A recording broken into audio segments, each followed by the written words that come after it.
What's up, everybody? How's it going? Kickoff time. I have to be working on the coin toss stuff here in a second, but obviously wanted to first of all say that wanted to wish my friend David Sherapan um, well wishes in the afterlife. Condolences to his family. Rest in peace, brother. Dave, Pittsburgh native, eventually or originally, a few years older than I am, did relocate offshore about 30 years back. Um, and was a true pioneer, a true trailblazer, um, in terms of getting offshore and then coming to Las Vegas and getting a gaming license out here. He was literally one of one when it came to getting out here and being in the business. Sorry, I'm trying to get the coin tosses here, as I somewhat eulogized. Just a really good friend. Every time I'd see him out, it was always a good time. Always good to talk about stuff, catch up on business, family, friends, all that stuff. Um, Hard to put into words the context of what his friendship meant to me. And like I said, a lot of the things that he did for people like my friend Nick Kalikas, who's the fight guy, got his first job in Nevada at Circa, and my guy Shoebox in Florida. He also was started at Circa. I mean, a lot of these Circa, those guys that hired at Circa, those never would have happened if it wasn't for somebody like Dave. So just wanted to think of him. I'm sure throughout the course of the day when I get a little bit of free time later on, certainly once we get after these games get big return for the Redskins, 30-25, great start against the Raiders 10 seconds in. As soon as these games get to a point where I'm going to take a little break after these early half times, I'll take a break, come back before the late starts for half hour, 45 minutes. I'll probably spend most of my time uh, just looking at all the tweets and all the stuff that's said about Dave. He was like I say, one of one. You'd be hard pressed to find a guy that says anything negative about Dave. He just had an infectious and wonderful attitude towards life, and yeah, it's really all I got to say about that for the time being. Let's get to the foots. Feel free to chat, comment, whatever, anything you want to about all that too. Um, I'll keep an eye on the weather. There are some games where there could be some rain. Um, let's see what else. Other than that, yeah, I mean, like I said, I'm looking at the coin toss information now, trying to make sure I'm up to speed on all that. And going into the games today, I guess my favorite play was probably Pittsburgh, but I'm just so anti-New England that's the reason once it got to one that I like them, and then I like the Chargers a lot in the late window, and also the Niners. So I'll be more heavily invested rooting-wise later. But early here, yeah, like I said, that just gives us an opportunity to be able to see what's going on and potential for some from possible live play. So let's see as we get underway everywhere. All 9 of the early games are kicked. I've got a visual on 8 of them. So we'll keep you posted. You can pick that the high point spread game is the one I'm sitting out for now. As always, that's something I can always change, but as of now, that's where I'm focused. So that's that.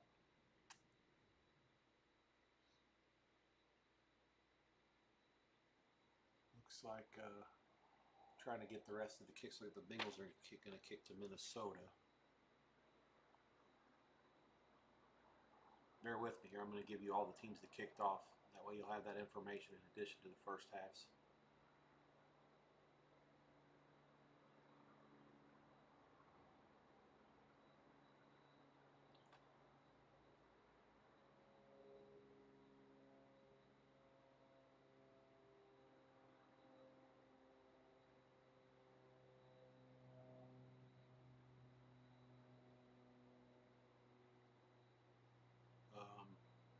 Let's see.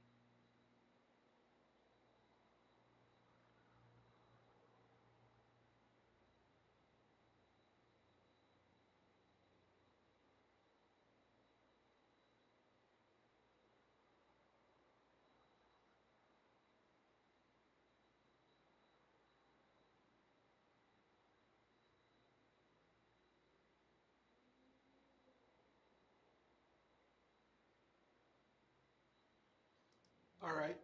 So I think I missed a couple of them.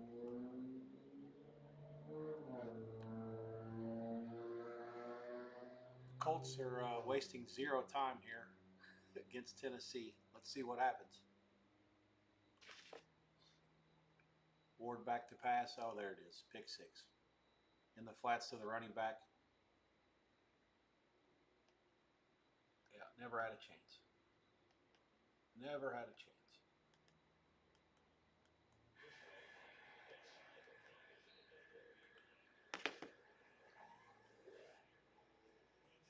Third and 9. Ward just looking to the back as a safety valve. Kenny Moore with the pick. 7-0 Indianapolis. Third play of the game. Redskins are in. Mariota.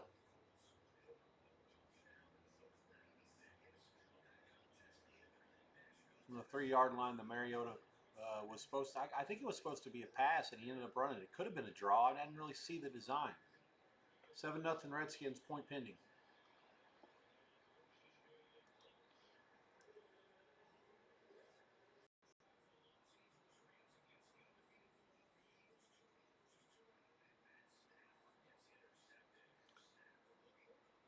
Stafford, the Rams got the ball first today for the first time this season, and Stafford's picked off.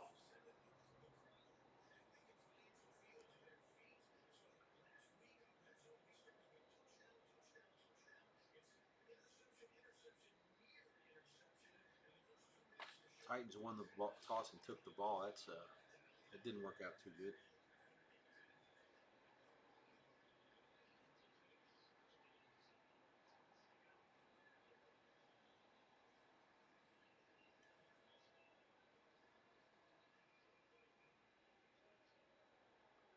Packers won the toss and deferred. That's all. Okay, so coin toss information for the early games. Um,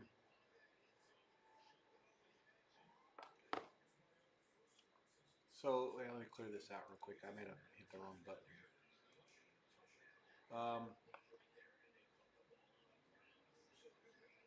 New England fumble. Yeah. Okay, so the Patriots fumble. The Steelers will get it back at their own 45. Okay. 9 games in this early window. Colts are at Titans. Earliest line was 2.5, 3-ish. 3.5 was what it was as early as like last Sunday. The game got bet all the way up at the end. It was one-way traffic. It was 4 yesterday, 4.5 this morning, 5 this morning, 6 this morning. This was like a Billy Walters-esque move. Like, honestly, there are very few people that can make the market do this. If I didn't know any better, I'd say that had to be him. There's no, I mean, it's just very, very difficult. The only other thing that can happen when a game just runs away like this, if there's not an injury concern, which there's not for the Titans, is that it's just a combination of every square on earth, in addition to there was some sharp, even at the 4.5 and 5 level, which you don't see that very often in the NFL. So when it happens, obviously, it's something worth noting, and you're going to have to keep a close eye on the adjustments to what the market thinks about the Colts and the Titans later on. But if you don't have if you have nothing else going on, and there are people that are still offering markets, or this would have been a better bet pregame, but futures markets on Indianapolis to win their division or to win the AFC, probably good value in those numbers based on market adjustment to them before this game today. So do with that what you want to. Oliver's in for the Vikings. They've scored a touchdown against the Bengals on their first drive. Carson Wentz starting for his 6th team in 6 years. First player in the history of the NFL to accomplish that, let's call it dubious feat. But they're in. Touchdown Minnesota off the effort last week where they couldn't find the end zone with a flashlight against Atlanta Sunday night. Today, right down against Al Golden's Bengal defense, and they have chimed in with the early touchdown. 7-0 Minnesota, 2 minutes and 3 seconds is all it took.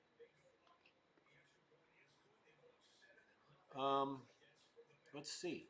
In the And the next game, it's 4:53, 4:54. The Carolina Panthers are at home against Atlanta. Uh, Carolina ended up closing a 4.5 point dog. They were as high as like 5.5 at some point. Atlanta was, I believe. Yeah, Whitelaw on the dog in this game, and one of my other friends has made Carolina a best bet. I don't know what to make of that. I believe it's probably not the worst thing ever. Big play by the Raiders. Jacoby Myers down inside the red zone. So this looks like it could end up turning into a track meet after the Raiders the other night played a game where they couldn't do much against the San Diego defense. Now they're already in the Washington red zone. Makes you think that maybe there's something to this Charger defense. We'll see. We'll see. Maybe it's only one play, and obviously the scripts look better than once you have to get caught making adjustments and whatnot. So hold all mutuals. Um, let's see. But yeah, Falcons end up 4-44, 44.5 on the total. Um, at Carolina. Carolina again, the sharp side. Raiders, Washington again. Redskins were pretty much three dog money. That was a little bit lower than they were before the Green Bay game last week. The game was like Westgate guys opened at 5.5, I believe, on the early lines.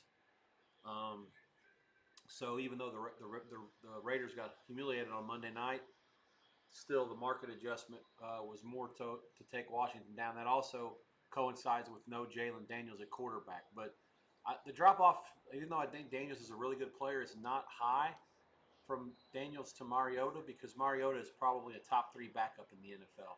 Keep in mind that Chip Kelly, who's the Raider offensive coordinator now, actually wanted to draft Mariota, wanted to trade up to draft him at Philadelphia when he left Oregon, who he coached at Oregon, remember? He left to go to the Eagles. He wanted to trade up all the way to 2 to take Mariota in the draft that year. It was, 10 or 11 years ago. So he's always thought highly of him. And again, his career hasn't panned out the way that you think it might. But ultimately speaking, he's going to be looked upon as someone who had a good NFL career. Why? Because he played for a long time. He's been a good teammate by all accounts. In every video that I've seen about quarterbacks or on Netflix or on NFL films, is that he's a good dude, a family man, all that stuff. And those things matter. I mean, you have to have a good balance of life and work in the NFL, and it's easier said than done. He seems to have it. No one really says anything bad about him. He shows up for work. He prepares. He's still got physical traits. So the Redskins have something there. I think the drop off from Daniels to him for a week or two is no more than a point or two. Now, as the season goes on, it gets exacerbated because teams will have film on him, can see his flaws, what he does differently in the system, whatever. But backups, for the most part, can win a game or win a couple of games. The problem is when you get to be a team like the Bengals who have to win several games with their starting quarterback out. And Browning, who's also a top 7 or 8 league backup, is being forced to win games for 2 months. That's a totally different story. The Titans kick a field goal from Mars that's good. The Jets also kick a field goal from 38, and they lead the Bucks 3-0. Raiders settle for a field goal as well from 32. There is a flag down there. The kick was good. So a barrage of field goals coming off here as I try to talk about other things going on. We got a touchdown in Philly and a touchdown for the Steelers. Let's see. Raiders, Washington, I discussed that already. Green Bay, Cleveland. This game, the preliminary number was 7-43. I think the Browns have been playing better enough or good enough for 2 straight weeks, even though they haven't gotten results, that even though the Packers were really impressive against the Redskins last week, the line didn't really go up from the early line opener because because first of all, the spot's not necessarily very good for Green Bay, but also because Cleveland's has played far better than an 0-2 team just based on the sheer raw numbers. I mean, they're certainly should have won in week 1, and they were in it with a chance in week 2 as well with the defense being extremely stingy. Packers end up closing 7 points and 41 the total. Bengals in Minnesota. That game, the battle of backup quarterbacks. Before anything happened, there the total was, or the side was 2-47.5. After the injuries, 3-43. So basically, they're going to give Minnesota a little bit of an edge with Wentz over Browning, even though the Vikings looked awful last week because Burrow is so much better than McCarthy. So that's why the Minnesota 3.5 was out there, 42.5, 43. And yeah, that's actually only about 2 or 3 points lower than I expected. Sorry, about 5 or 6 points lower than last week, and only probably a couple points higher than I expected based on the opener. So we'll see how that plays out. But I would have only had under at 43. But who knows? Again, in a 1-game setup or the first game, you know, not necessarily that big of a deal. Rams, Philadelphia. The Eagles are in, as I say, 7 minutes in. Um, the Raiders re-kicked the field goal from 37. It's good. 7-3 Redskins. Phillies opened three. I'm sorry. Opened five in the early, and of course the Rams looked good again last week, going to Tennessee and getting a win. Extremely sharp money on the Rams. Most money I respect is on the Rams. There's also pseudo sharp and also some public. The kicker for the Falcons, Romo, just missed a field goal by like 9 miles from 50.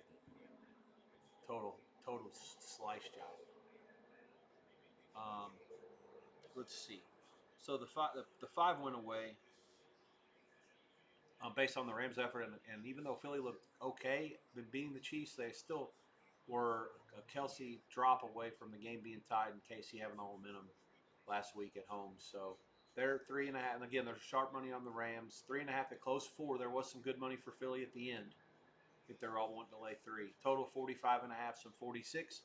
Pittsburgh against the Pats. Game open was the opener. Thought process was pick at 42.5. One of my friends in Colorado who I really respect, mostly in the baseball and the college hoops, but he's good in the football too. He liked Pittsburgh a lot at the one level, and I agree with him. That's my favorite play early. The Steelers. The game was basically pick and one. There were some twos earlier in the week on Pitt. They were gobbled up.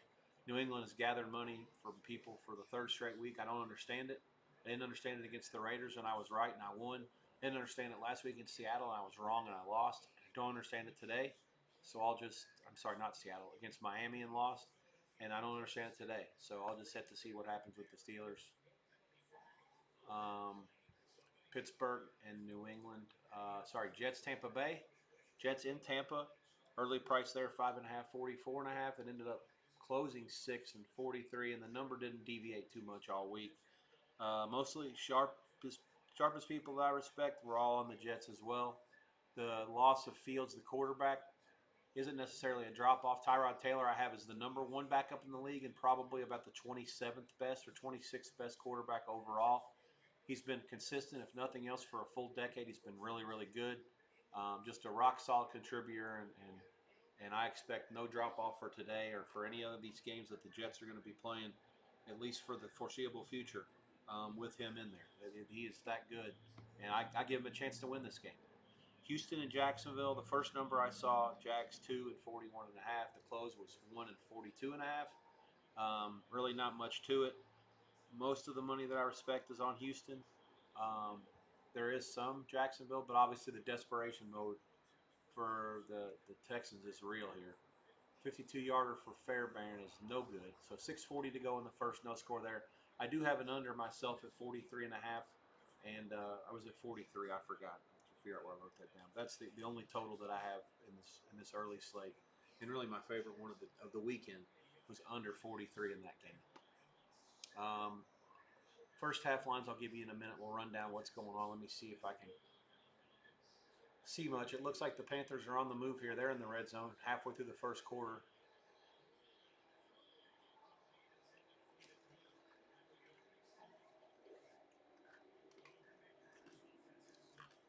I seem to have crapped out on my feed in this. Well, no crap out, just a bad, let's call it a bad feed. A slow feed. That's the right answer. I'm a good 45 seconds behind the red zone stream on the Panthers game. Colts 3rd and 3.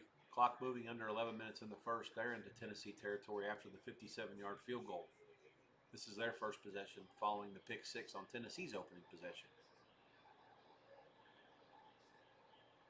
Young buys time, rolls out left, runs into the end zone, beats the defense. Touchdown, Carolina. Young touchdown run for 4 yards. Daniel Jones has hit a wide open receiver downfield for the Colts. I don't know how that guy got that open. Redskins fumbled. And the Raiders have it. At the 25, the Raiders will take over. 7:49 to go in the first. Wow, what was this, Jones? Moonball.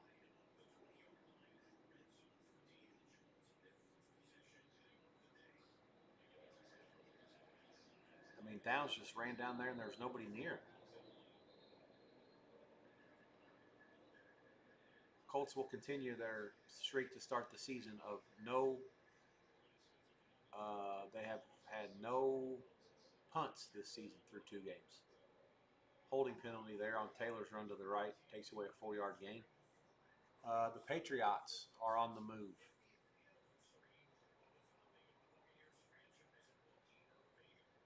Bucky Irving, that guy's a beast. Takes it all the way down to the Jets 32.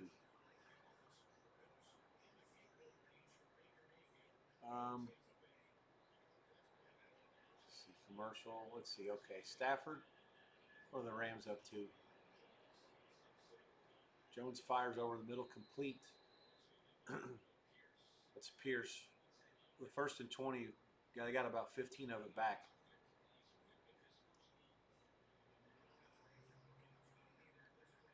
Stafford at midfield, play fake.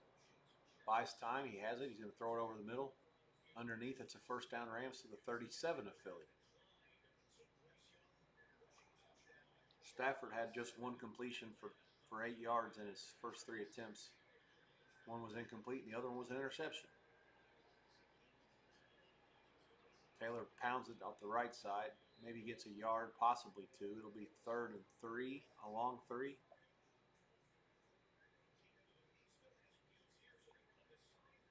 So Mariota kept it there, and he had a first down by a lot, but he just, like I say, he just let it right out of his hands.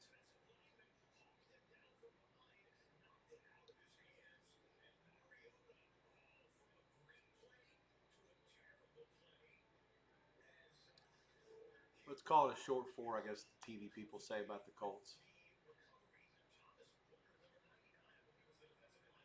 Vikings are punting on 4th and forever against the Bengals. 9 minutes to go in the first.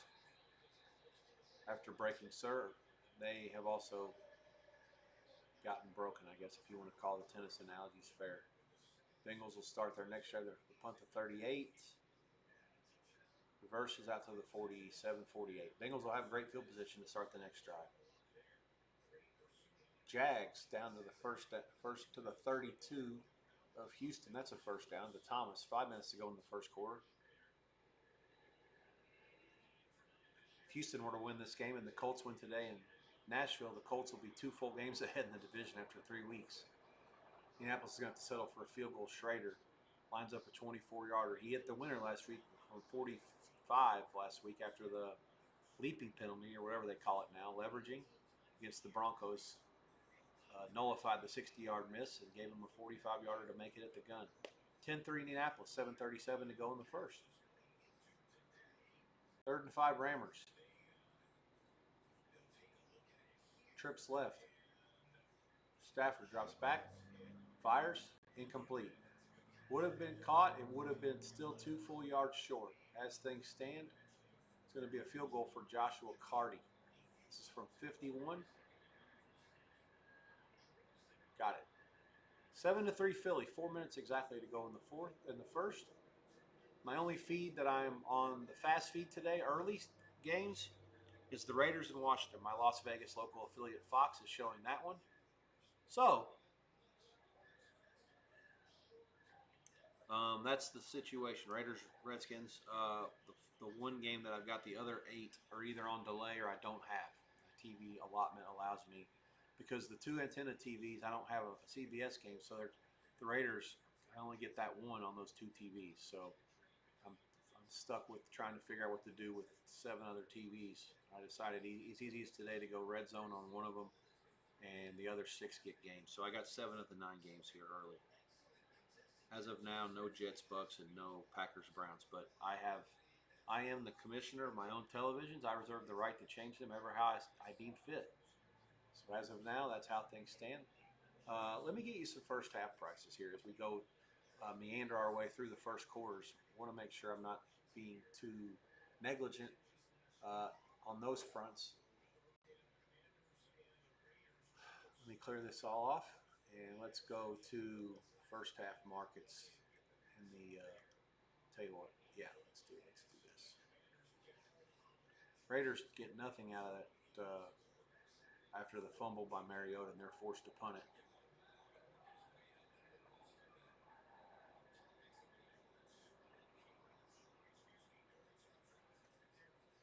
CBS is doing some incredible flashbacks today. I think that today was supposed to be the day Musburger was there. I didn't think about that at all. If I'd have known that, I would have watched the pregame show. I was busy with Arsenal and Man City.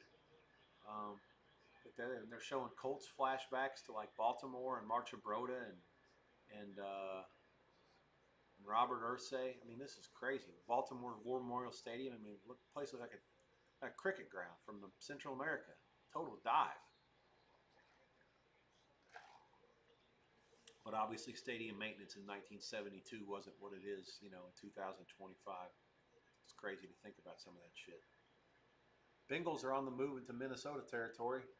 8:12 to go. They have a first down at the fringes of field goal range. Let's see, second and four for Atlanta. They're still in their own territory. Lots of commercials. This is as good a time as any to get you the first half stuff. Colts, Tennessee. The Colts did kick in that game. The first half price was Colts minus 3.5 dog money at the end. There was some 3 minus 20, 3 minus 30 out there as the line continued to escalate throughout the course of the day and the weekend. We got a Jaguars touchdown by Shaw Tootin. Jags 7 and Texans 0.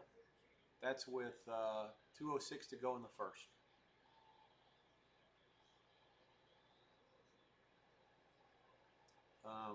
Let's see. Atlanta, Carolina. Atlanta, 2.5 point favorite in the first half. 3 dog money was also there. 2.5 minus money. 21.5 under the total. There's also some 21.5 under 15. Looks like the Bengals might have fumbled. Nope. Brown still has it. Raiders, Redskins, 7-3. Sorry, in the Panthers game, they won the toss and deferred. So Panthers get the ball at the half there. Raiders won the toss and deferred in Washington. They're down 7-3. 5:23 to go there. Redskins ball back after the punt. 1.5 and 21.5 Washington in the first half. Cleveland and Green Bay, no score. 4:35 to go in the first. Packers won the toss and deferred there. They were a 4-point favorite. 20.5 the total. There was a 21 at Paradise Wager. Certainly would have considered going under that. Minnesota and Cincinnati. Browning fires it. Oh, it's picked off at the 13 by the. Oh, wow. And he gone. That's going to be an 87-yard return. Rodgers for Minnesota is taking it back to the house. A house call. And the Vikings are up 13-0 now. Point pending. And it's good. 14-0 Minnesota, according to the scoreboard. So, calamitous start for the Bengals. 54-yard kick for the Bucks. Right down the middle. McLaughlin. 3-3. 2:20 to go in the first in Tampa. Let's see. So that Minnesota first half was I think I took Green Bay. Where was I? Yeah, Minnesota, Cleveland. So 6:08 to go in the first. The Bengals kicked off in that game. Vikings scored a touchdown 2 minutes in and another one 8 minutes and 52 seconds in. 2.5 flat 21 basically were the numbers at most places at the end. Circa had a rogue 1 minus money. I'm not sure what that was all about. Let's see. Philadelphia 7-3 over the Rams. That's late in the first quarter. The Phillies won the toss and deferred. They laid 3 dog money or 2.5 minus money. Total 22.5. Pretty much painted. Pittsburgh and New England 7-0 Steelers. The Steelers the Patriots won the toss and took the ball, so the Steelers will get the ball at halftime. They're up 7-0. Half on top, the dog 30, which is about par for the course on a game where the close basically a pick or only one on top. 21.5 the total. Bet War actually coached New England the small favorite, pick 15 on the bottom. So do with that what you want. I think maybe there was coin toss intel out there that was saying that the Patriots, if win the toss, are going to receive, which they did, and the other team's going to win the toss, they'll defer. So Patriots a huge favorite to get the ball is the reason why that's the line. Mariota throw a pass that absolutely should have been intercepted right there.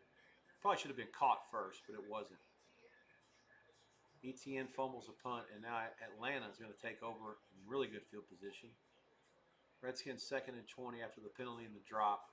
Be 3rd and really long now at their own 24.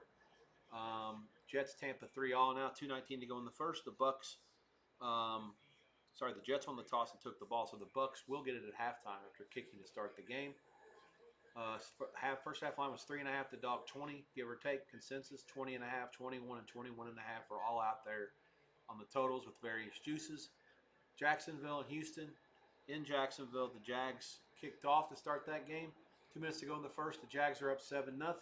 First half price was basically a half on the bottom, the dog 20. So Jacksonville the favorite, but if you wanted Houston plus the half, you had to lay minus 120, give or take. Not a consensus. Obviously, there's all over the map. Circa actually had a half on top, the dog 30. So if you wanted Jacksonville, you could take the half point, but you had to lay 130 to win 100. Total 21 under 15, 21 flat were the consensus numbers. There were a couple of rogue 21.5 under more juices out there, which again, that would have interested me for the fact that I like under 43 to begin with for the game. So I would have certainly liked that extra half point off the 21. In the first half, it's much more valuable, just like a 24 in the second half is. A lot of times that half point is super valuable, way more than, well, not way more, but certainly more than 10 cents. So, update the scoreboard right quick. Let me clear off everything, get the regular lines back up. But nothing has happened that I see with my eyes in front of me here. And I'm looking at the score screen and nothing else has happened there either. So I think I've got you up to speed most everywhere that needs to be. They're showing a picture of the Colts punter, which is kind of funny because he's yet to go to work this year. I think actually he's the holder too. Somebody put together some video on Twitter last week that made me laugh. It showed his highlights, and it's just him basically catching the ball and putting it on the ground for the kicker about 6 or 7 times. It was his best work. You know, the Colts have kicked, a few field goals and several extra points. 1st and 10, complete to Pierce out near the 40. Nope, incomplete. So the Falcons recover a Carolina punt, get nothing, and then Romo misses his second field goal in the first 12 minutes of the game. Of course, last week he didn't miss anything. It's funny.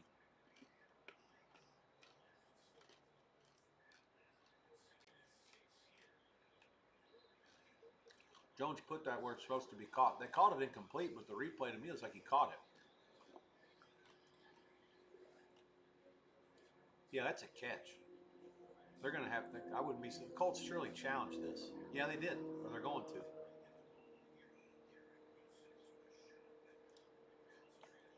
Yeah, he did challenge it. That's going to be a catch. Like, I'm almost like barring it. I've seen 2 camera angles where the ball never came close to hitting the ground. It just looked like it did. The ref just assumes.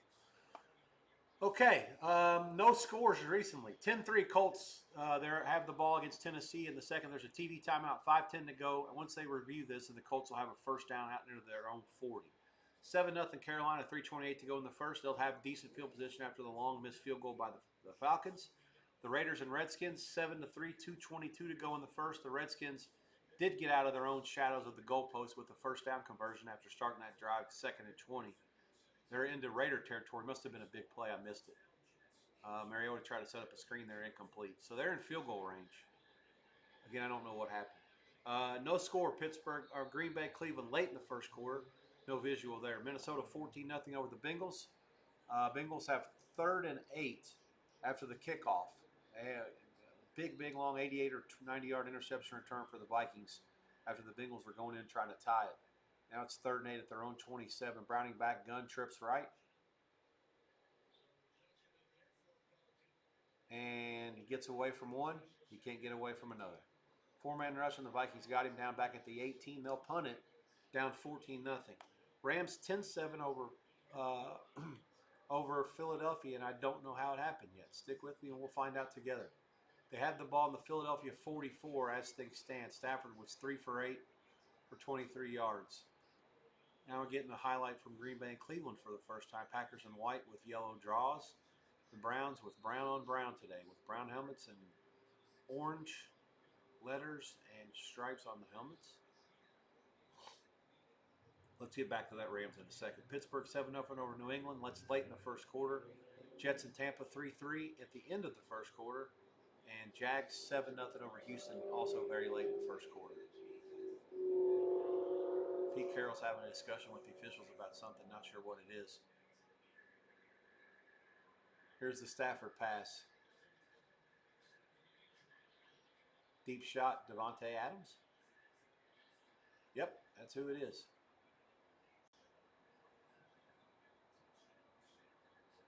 I wonder who the defensive back for Philly is here.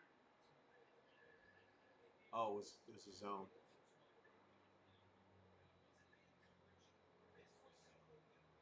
Yeah, safety never had a chance. Great throw. All right, so the Rams take a 10-7 lead, 120 to go in the first. Pittsburgh, New England is at the end of one. The Steelers are on the move. Jets, Tampa 3-3. Let's see, Colts pass was overturned, so they're on the move here. After the reversal, Warren a complete pass on Jones play action. They're out to the Tennessee side of the field now.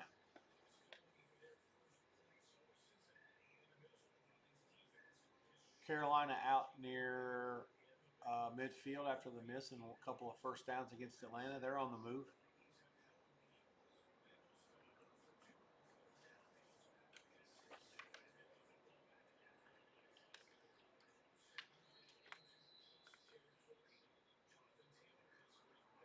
I really can't be surprised by this effort so far by the Falcons. You could see this coming a mile away.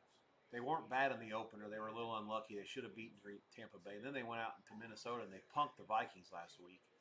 And now they got a division spot today off two really good emotional efforts. And, Carolina's been pretty bad in both their games, but good in the second half last week.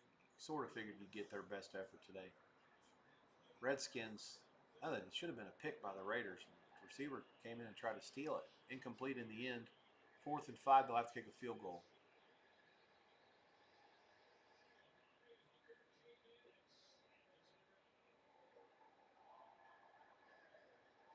The Titans blitz this time. Hooker off the edge. Slot. Threw right into the blitz. You saw it.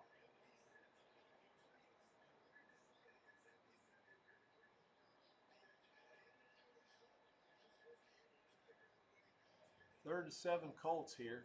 They're in the borderline of field goal range. I don't think that they're there. Redskins have missed a 37-yard field goal wide to the right. They blitzed Jones from everywhere, and he got away. And he runs for the first down all the way down to the 24. Incredible effort by Jones. So they brought a 5th guy, and they were there, but they couldn't get him. And he's down to the 24, first down Colts.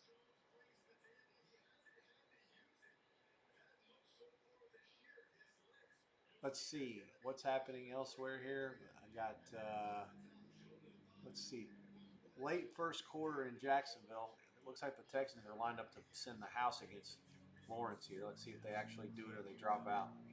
Oh, could have been a free play or it could be out.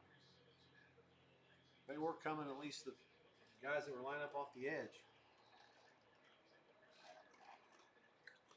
3 plays, 54 yards, 55 seconds for the Rams there. If they have that kind of field position, they'll do pretty well for themselves.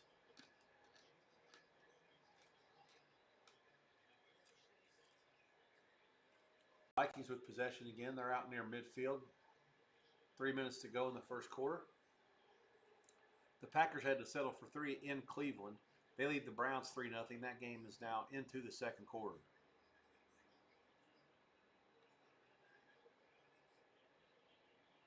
What a stat that is. Here's Warren, first down inside the 10. It'll be goal to go for the Colts. Just a great concept. That's a delayed tight end screen. Such a good concept.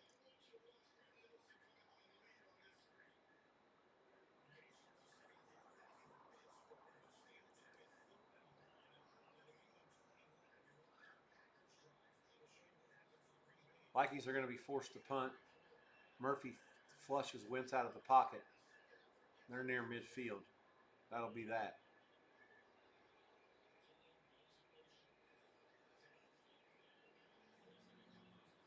Jones kept it now. On a fake from the 6, he's down to the 1 or the 2 maybe. Second and goal there.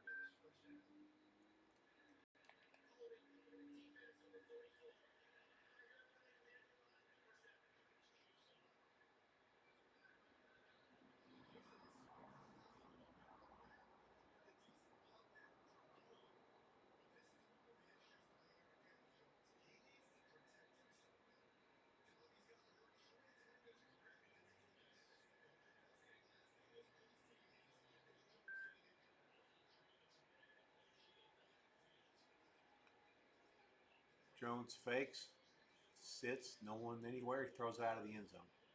There is a flag down. I'm going to guess that's defensive holding. Living that he had 5 seconds to sit back there and do nothing. It's impossible. Yeah. They're holding 84 maybe. It's kind of a chintzy call.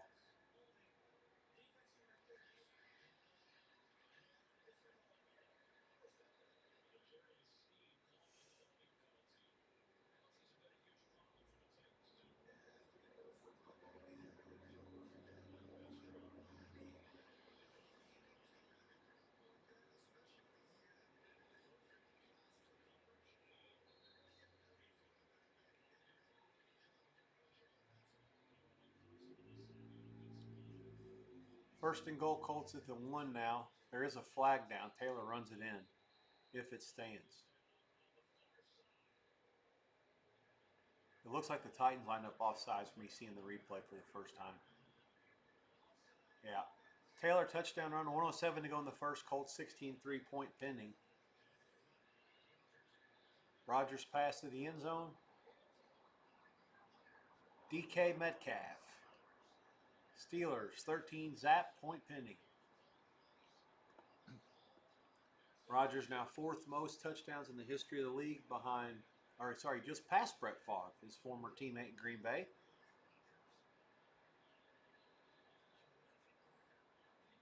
Raiders down 7-3. They'll start their next drive at the 27, and they've ran 2 plays and got nothing.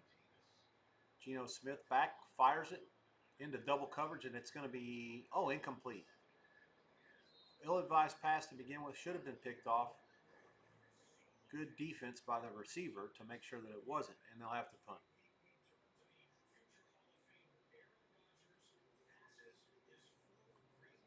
Bengals go 3 and out, and then a pick 6 with their first 3 possessions. Browning not off to an ideal start here. Late in the first quarter, they're at their own 5 on 3rd and 12, and they're again going to go 3 and out. Maybe. It's 4th. It's got about 11 on this running play. It's actually a favorable spot. They may have the first down. They're going to have to put it close enough to where there's a mark in the ball. The chains don't come out anymore, but they're going to at least see if it's a first down or not. And the Manis field goal was from 39 for Green Bay, for those of you fantasy nerds. The Raider punts to the 40, 50, 30, 40. So the Redskins will start at the Raider 43. And there appears to be an injury there. They're waving the people. Oh, it's a Raider guy looks like he maybe broke his arm. All right, so 16 seconds to go in the first. We're going to have an injury timeout. There is a flag on that return as well. So the Redskins will start back in their own territory. But the Raiders have a guy that's mutilated on the field. Let's put it like that. If you're watching the Raider game, you're on a delay behind me, just don't watch it for a second if you don't want to see what happened. It was pretty bad. They're probably going to, they are showing the replay, which I would not advise. Okay. All right. Okay, so don't watch that punt if you don't want to see a body part go where it's not supposed to go. Okay. Let's move on here. 17-3 Colts. The Titans will take over. Commercial in Green Bay. In Foxborough. 14-0 there.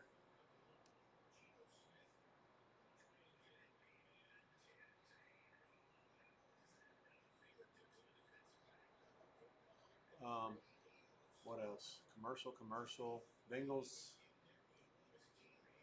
Let's see. Jags with it back 3rd and 15 now. Early second quarter, complete over the middle for a short gain as to a safety valve, and the Jags are going to have to punt it. 7-0 lead.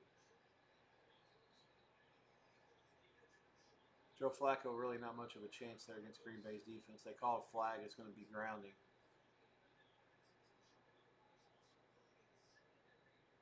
It's going to be a wash because there's a holding penalty against the defense too.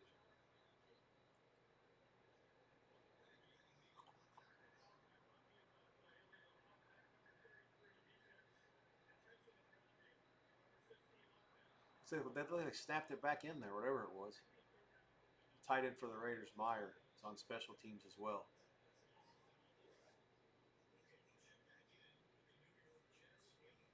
Jets. Mayfield, nice pass down the field to Emeka Egbuka. This guy's a freak. if you're a quarterback and then there's receivers like that available, like there's a couple of three of them maybe that are close like every year, and your team gets a chance to draft in the first round, they take a receiver like that, you just have to be so happy. And the guy's like a vacuum cleaner. I mean, if you throw it anywhere near him, forget about it. Browns 3rd and 7 at the 45. Here comes a blitz, and this time they got him. No hope, no flags, nothing.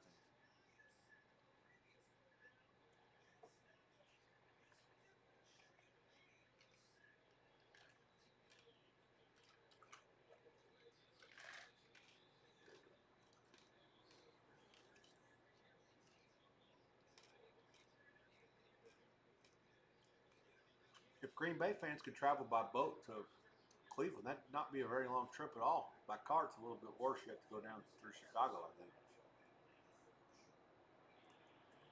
Still have a decent crowd at the Cleveland Stadium. 3rd and 3. Falcones at their own 30. Big play. Bijan Robinson. Let's see. Patriots at their own 22.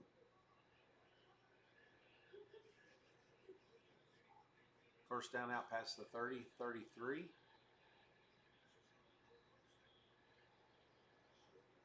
Rams moving it again. They're in Philly territory. Williams the run.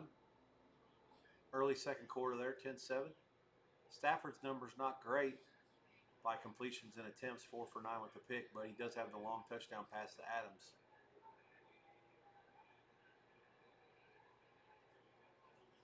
Falcons, Penix, play fake. Dials up another pass to the running back. This one's Algier. He gets nothing. I'm fake news. The Rams aren't to the Philadelphia territory yet. It's at their own 47. This time Bond blitzes and gets a tackle on the backfield. 2nd and 13 Rammers. Pats, this is Drake May off and running. He's got a first down. Mike Evans, touchdown Bucks. They take the lead against the Jets. 11:15 to go in the first half. Mayfield to Evans.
Sorry for the delay here. Having some people I'm interacting with my buddy Dave Sherapan, who I mentioned at the top of the stream today about how this is the reason why I'm wearing a jersey. I don't have any football jerseys, so soccer jerseys all I got. But he was always wearing a jersey and a hat. Had to always meet a guy about a thing at the books. Sportsbook consig. He went by on Twitter, which was kind of his way of saying that he was everybody's consigliere after he got out of the booking business and tried to make a name and a life for himself. With media, podcasts, everything like that. Obviously, from the bookmaker's point of view, um, he knew a lot of us, knew and had worked behind the counter before, both offshore and in town. So I'll mention him a little bit more as we get to a slower part in the afternoon when there's fewer games. But good friend of mine passed away last night or this morning. Green Bay, after a 3-0 lead after the Cleveland punt, is out past their own 20. Atlanta has punted back to Carolina. The Panthers will take over at their own 14. Again, these games that are not the Raider game I'm talking to you about are on delay. They're just, I don't have the fastest feed. Got them on a box. So I'm watching what's happening. I just can't give, that's why I can't recommend anything live to you and there'll be no plays until any of the half times for sure on any of them. This week 3 is usually the first week I start getting involved in the half, so keep that in mind. Be cognizant that I'm looking for an edge or two for maybe a play or two at halftime, and I'll try to put it in the chat as well.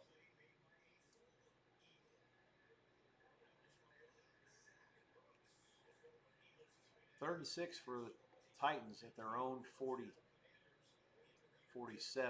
down 17-3, and try not to get run out of their own building here. The Colts rush 4. Ward flushed out, and he's going to have enough for the first down. He does get outside. Shove him out of bounds, not before he gets about 8.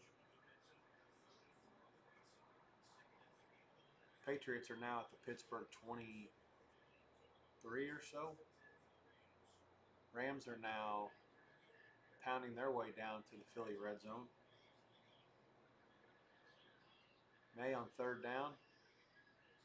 There's a flag on Pittsburgh against Booty for pass interference, presumably. Booty's the kind of guy that could end up having a decent year. He was drafted a little bit lower, I think, because of either injury or there might have been some personal issues. But talent-wise, it's hard to deny the fact that the guy has pretty good skills. I don't know about that being a penalty. The ref, a little flag happy there. He might have over. That to me looks like nothing but incidental contact. Titans moving it down the field, another first down. They are in the field goal range at this point, although I'm not sure what field goals are going to do if the Colts keep never punting.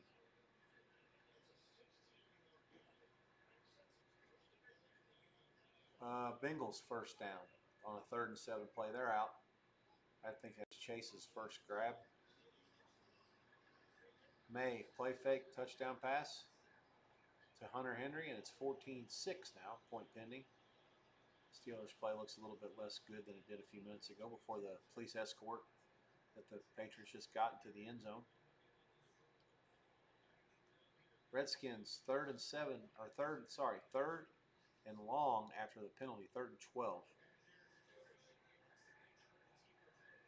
Rams, this is now 3rd and goal at about the 2. They've ran the ball 7 out of the 9 plays on this drive. Clock inside of 10 minutes. The give is to the back, Williams again, and he bangs it right in. Touchdown Rammers. Nope. Late flag coming in from the back, judge. Takes it away. No, touchdown Rammers.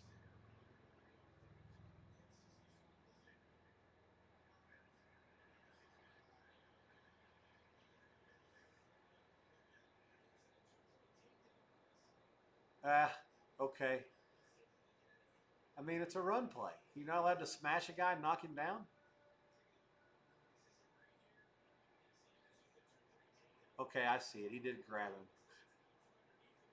You can't do that. That's actually a good call. I didn't see it live for sure. Redskins 3rd forever. They throw it down for about 8 and get back into field goal range. It'll be about a 48-yarder. I guess there was a penalty against the Bengals on that Chase pass. That or they did something where they lost a jillion yards because they punted it to Minnesota. It didn't even get back to midfield. Vikings will take over. 13:48 to go at the Bengal 47. Already in business, up 14-7. First down for Carolina. Let's see. Completes a pass out to near midfield. Redskins field goal this time is good from 46, and they lead the Raiders now 10-3. Oh, deflected, but caught, and now I think incomplete. Yeah, incomplete. So 17-3. I guess they're going to have to kick a field goal. Jags, Texans holding against the Jags. Good for my under. Knock them back 10, please. That pass by Ward probably could have been caught the first time, and it probably should have been caught after the tip. Tennessee, not a lot of receivers. They did draft the kid from Stanford. I think it's going to be really good when it's all said and done. 42-yard field goal is up, and it's good. 17-6 Colts lead, 10:50 to go in the second. Vikings are now down inside the Cincinnati 35, very close to a first down.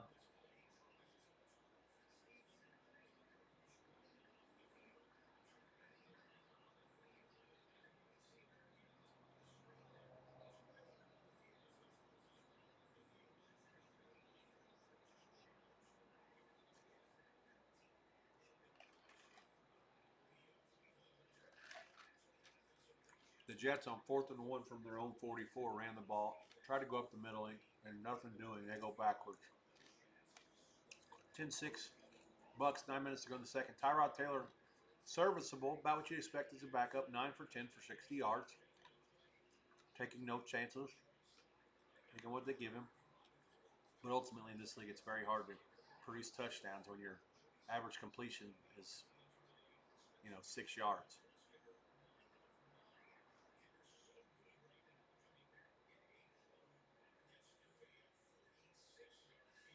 Let's check the score. 17-6 Colts, 10:50 to go in the second. 7-0 Carolina, 6 minutes to go in the second. Washington 10-3 over the Raiders after the field goal, 10 minutes to go in the second. Green Bay 3-0 over Cleveland. They're on the move, 8 minutes to go in the second. Minnesota 14-0 over Cincinnati, about to extend that. Rams 13-7 over Philly. Point pending, I guess, or did they miss it? 9:15 to go in the second. Pittsburgh 14-7 over the Pats.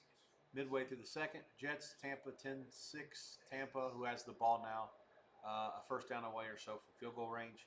Jags 7-0, 10 minutes to go in the second against Houston.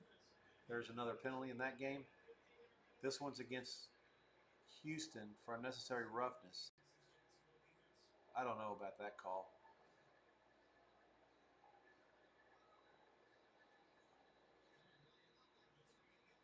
Yeah, it's a terrible call.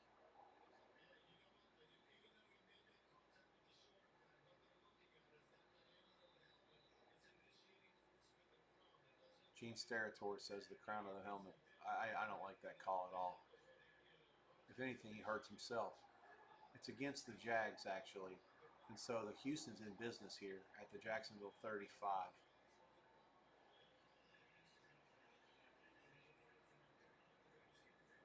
Okay. So that's that.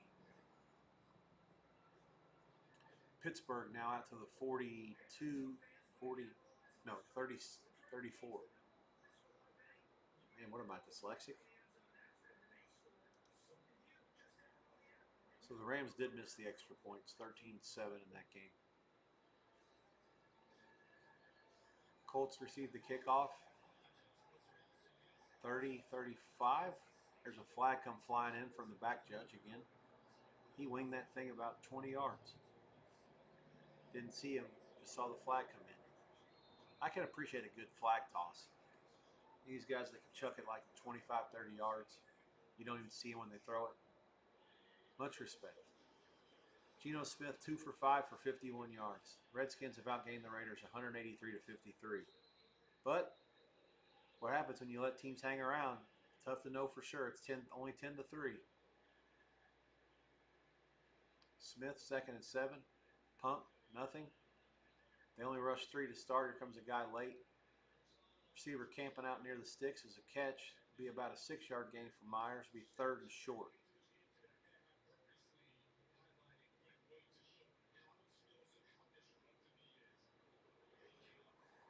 Colts at the 40.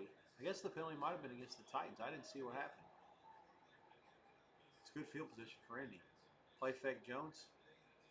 Fires it to his receiver. Short gain by Pittman. Out of bounds for maybe 5.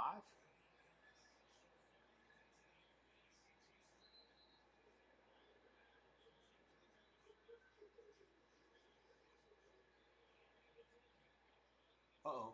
Mayfield hit. It's a fumble. Oh, they're calling it incomplete. Horse shit, ref. Let it play out. Long field goal from 53, 57 is good. And so the Panthers have taken a 10-0 lead.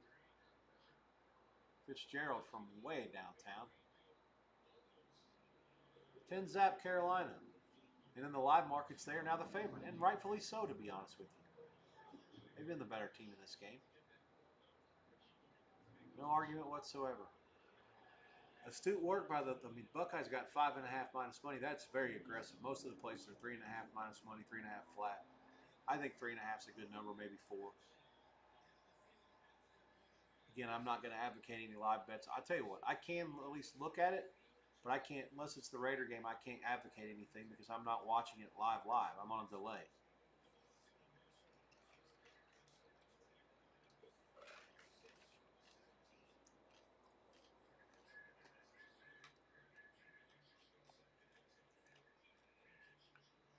Jaguar defense is pumped up.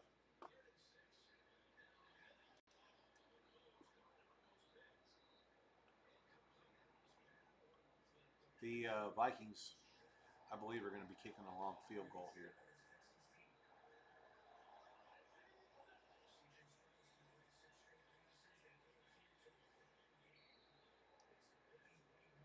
Third and about 4 for the Texans here.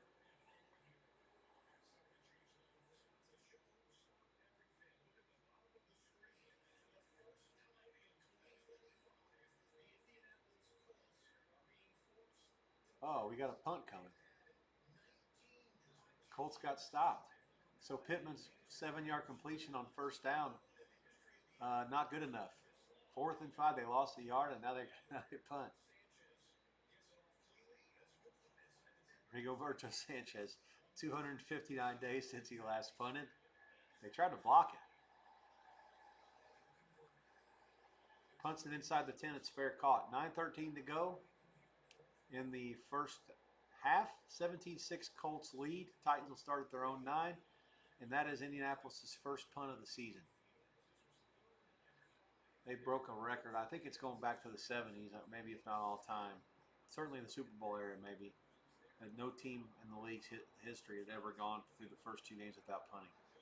So they did punt middle second quarter in the third game, which would have been, let's see, they got a pick 6, a touchdown, and a field goal. So it was their 3rd drive today.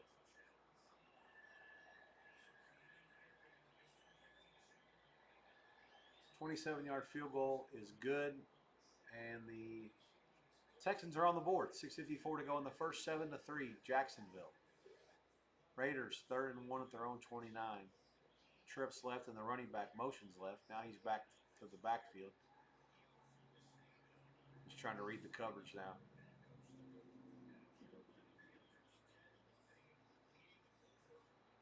Gino, they had him and they didn't tackle him. He breaks away. Now he's got a man open. That's a really bad situation for the Redskins. They really should have had him and they just didn't tackle him. Nobody was there. He just kind of stood there in the pocket, waited, rolled out, and found Tucker for about a 20-yard gain on the sideline to the right. How many did they actually send?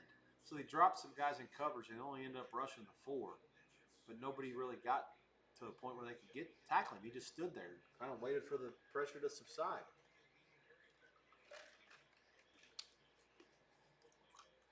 Love play fake. He's swallowed up and blasted at the 43. Still 3-0 in that game. You want to talk about an under. I don't know how Cleveland's going to score. My friend Mitch Moss said this the other day. He said, pick one team to get shut out. His partner Paulie said, yeah, Cleveland. Snuffed it right out.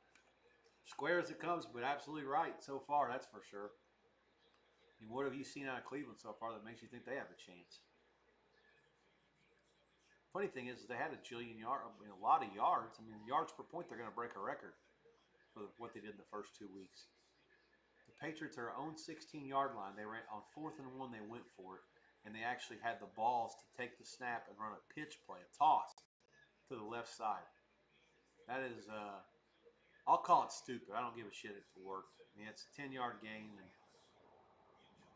in no world should that have been a viable play call at that part of the field. And they actually had him, one guy, he had to make, Ramondre Stevenson had to make a guy miss, and he did. Jacobs catches the ball and gets about 4 yards on 3rd and 15. That'll knock them back to the 39, so it'll be a long field goal if they want to try to kick it. There is a flag. And if it's against the Packers, I'm guessing they may take them back. That's kind of crazy in this world. You got a 56-yard field goal, and you're going to move the team back because you think that that's too easy. Look, he's going to move him back. Crazy. Minnesota did kick a field goal. They lead the Bengals 17-0. 9 minutes to go in the second there. The Bengals start their next possession at the 25. Carolina 10-0, as I said. Jacksonville, Houston 7-3. There have been no points anywhere else.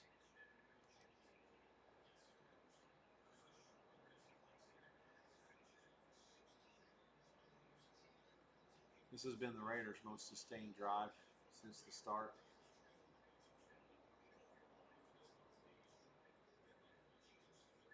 Tennessee on the move. First down to Ayomanor, who is the Stanford kid I was talking about, the aforementioned receiver that they drafted for Ward. Those two are probably going to have a fun relationship for several years at the very least.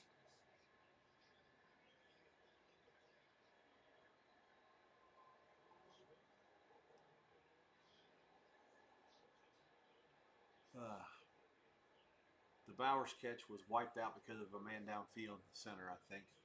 So 2nd and 14 for the Raiders back near midfield. Cam Ward over the middle, complete. And the Browns took him back, and then they decided to sack him. So who am I to question the judgment there of taking away the 56-yard field goal attempt? Complete pass again to Tucker, and the Raiders have another first down. Seems like every time I look up, the Rams have the ball. Got it again, and now they're moving into Philadelphia territory. It's first down at the 35. The Rams know how to beat the Eagles. Just keep them out of short yardage situations so they can't run that stupid play. If you dominate the line on first and second downs, they can't beat you on third and fourth. The wise guys figured it out. That's why every swinging dick is on the Rams this week. Genty, here we go. This is Genty. Genty! Oh, and he gets face mask, doesn't he? First down, Raiders. Oh, this guy's fun to watch. I'm not a Raider fan by no means. I am a Genty fan. This kid, he wants the ball. He's like, give me the ball. The reason you drafted me at this spot is to give me the ball. Made a corner miss. Those are the guys that are supposed to be fast. And then he punches a guy in the face and gets him. I thought he got face mask, but nope. Let's see. Rammers another first down here. We got Green Bay and Cleveland is at the 2-minute warning. Everything else is still coming in. They're a little bit behind. In just a second here, I got a couple of people I need to catch up with here on the chat. Patriots are on the move again. This is Stevenson banging it all the way out. So this has been a good drive for New England. They started it, again, deep in their own territory, and they actually went for it on 4th and 1 and ran an absolutely asinine play that got them 10 yards and a first down. They're out now at the 47 now. First down, new sticks, big formation. They give us to the back again, pounding it up the middle. They get about 4, maybe 5. And he's falling forward for maybe another one.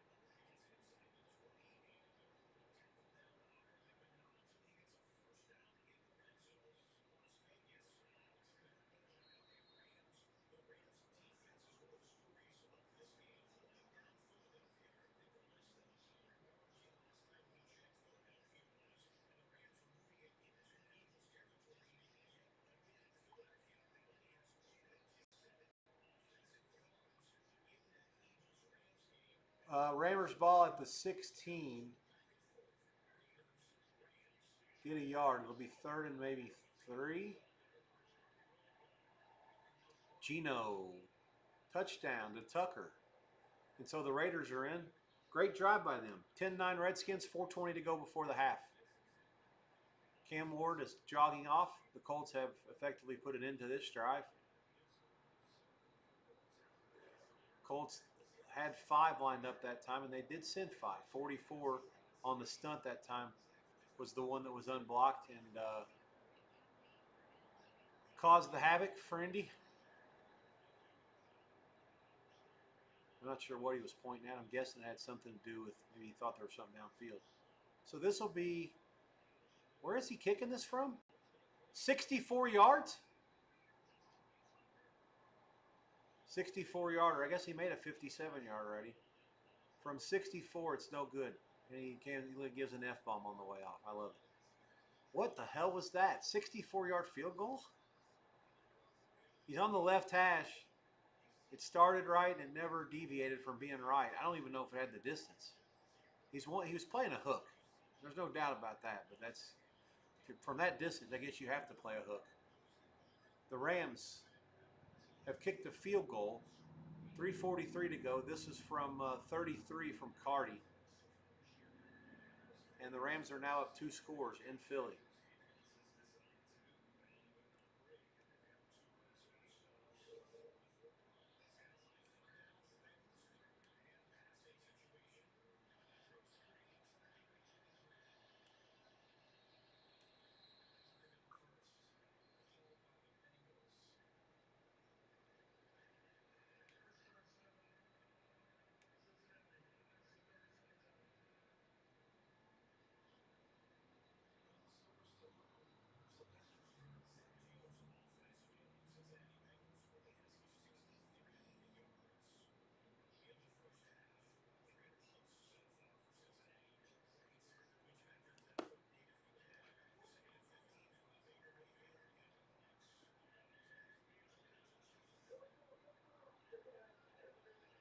Bengals are in field position at the very least, or field goal position. They're at the 27 on 3rd and 8. They call a timeout. 4:51 to go before the half. The Vikes are up 17-0 there. Everything else, there's commercials everywhere. Got Jags 7-3 over Houston.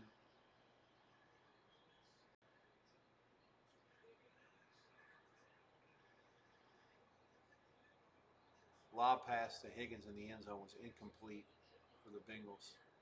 Probably going to have to settle for a field goal. I'd call it a low percentage play with the exception that Chase and Higgins are just such good receivers, but Browning has to throw it a little higher than that.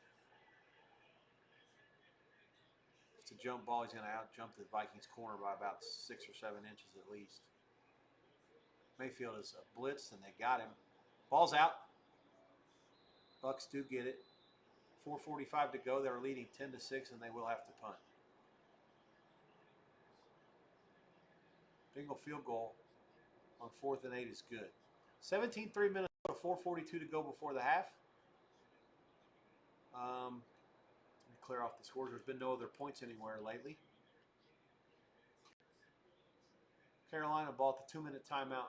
They're at the 34. First down.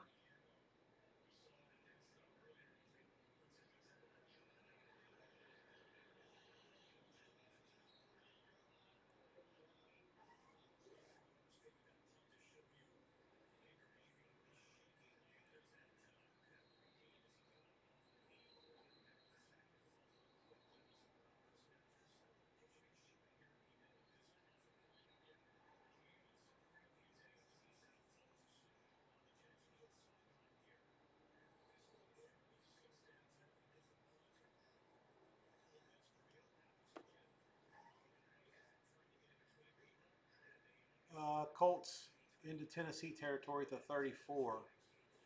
I don't know how they got there, but it didn't take long. First down with 4:45 to go. Let's see how they manage the clock. The Colts do get the ball at halftime. They were the first team to score today on those who bet and dabble in those markets. They got a pick 6 in the first minute of the game or so.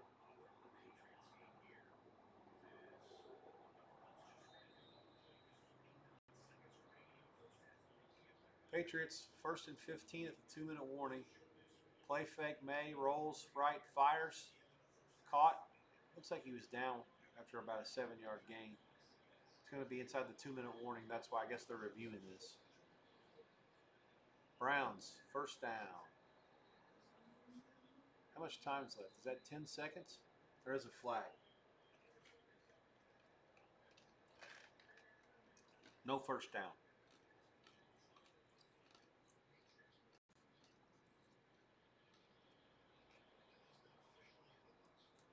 Colts 3rd and 8, clock moving. They are in field goal range. Tennessee's defense has been pretty good since the first Indianapolis drive, to be fair. Although, again, the Colts may have a different play sheet when they're playing with this kind of lead. Redskins scored a touchdown. I didn't see what happened. They're up 17-10, 3:31 to go. McNichols is the one getting all the high fives.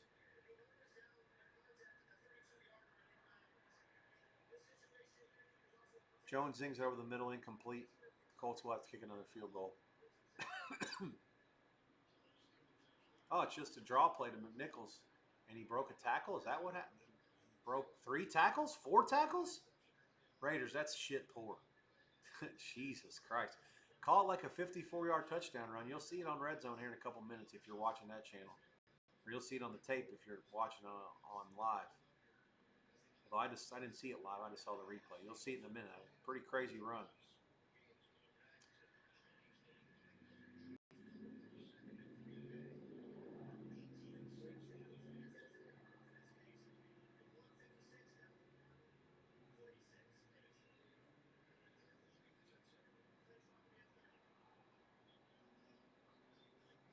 Stroud rolls right. Bought all the time he could and ran out of time. 3rd and 7 now. They're deep in their own territory. It's 7-3 still. Jags lead there. Redskins kick is into the landing area. The Raiders return it out to the 30.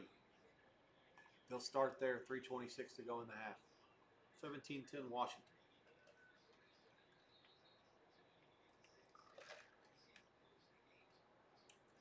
Bryce Young, another running play. The reason he's running is because he's running for his life and his offensive linemen are holding. This one will come back.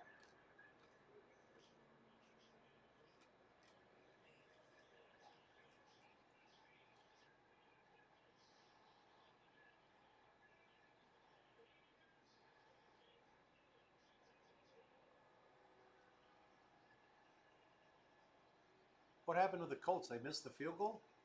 The Titans already have the ball at midfield. I guess so.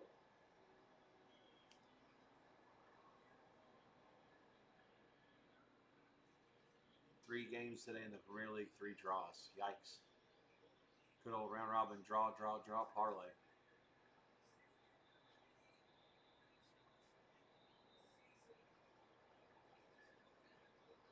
Martinelli in extra time. I have to find out what happened to this Colts.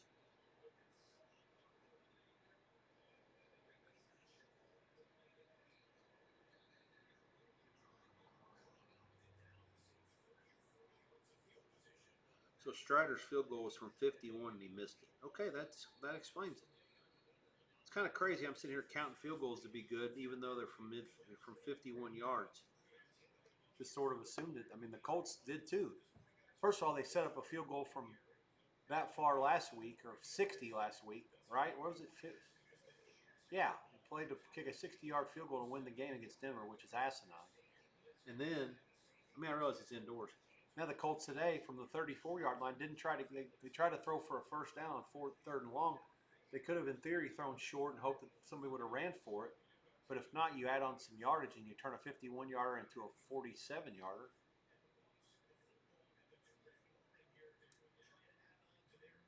Carolina punts it to Atlanta, and he's mauled at the 20. 1 minute to go in the half there. Falcons are out of timeouts. I'm not sure how aggressive they'll be.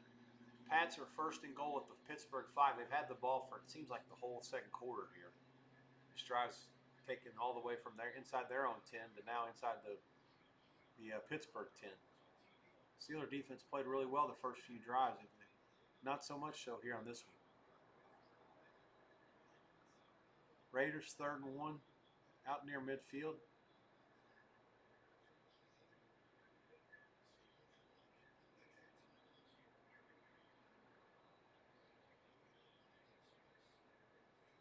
Clock moving. And this Patriots, 22 seconds to go before the half. Got a hard count by May. So Pats have all 3 timeouts and Pittsburgh has 2. Steelers decided not to start calling their timeouts once they got it down here this deep. So this will likely be the end of the half or close to it. Packers and Cleveland are at the break. Halftime coming there. I'm going to give it to you.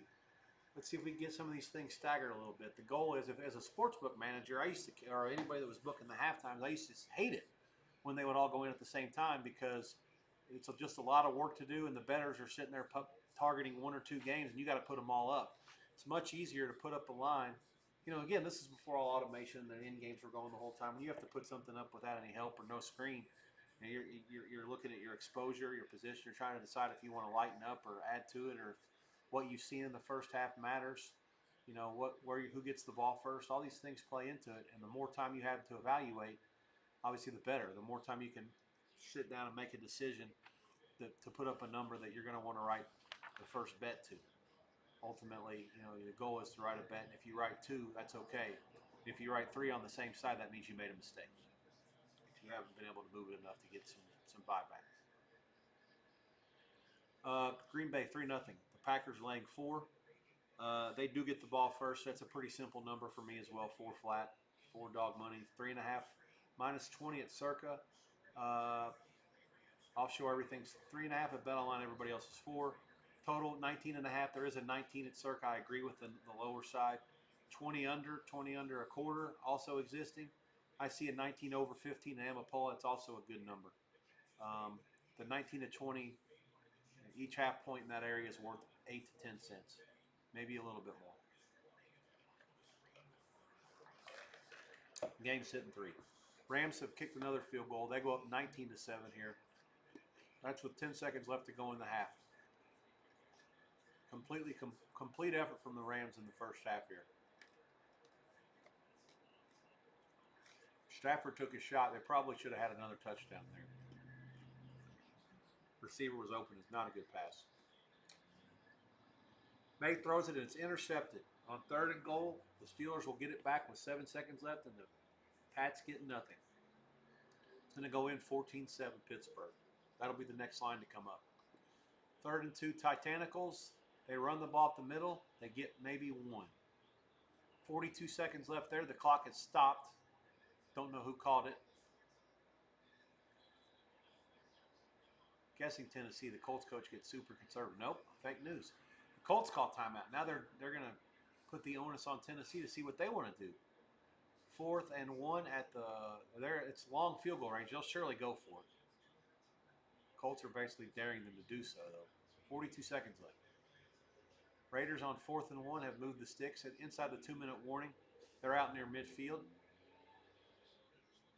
The McLaughlin kick was, the Cardi kick was from 48. He's made 3 so far, the long of 51. So he's 4 for 4, and the Rams have scored, I believe, on every trip. A touchdown and 4 field goals. McLaughlin kicks from 33, and it is good. Tampa 13, Jets 6. And what's been more of a defensive game from what I've seen than the score indicates. This defense is making more of their big plays there.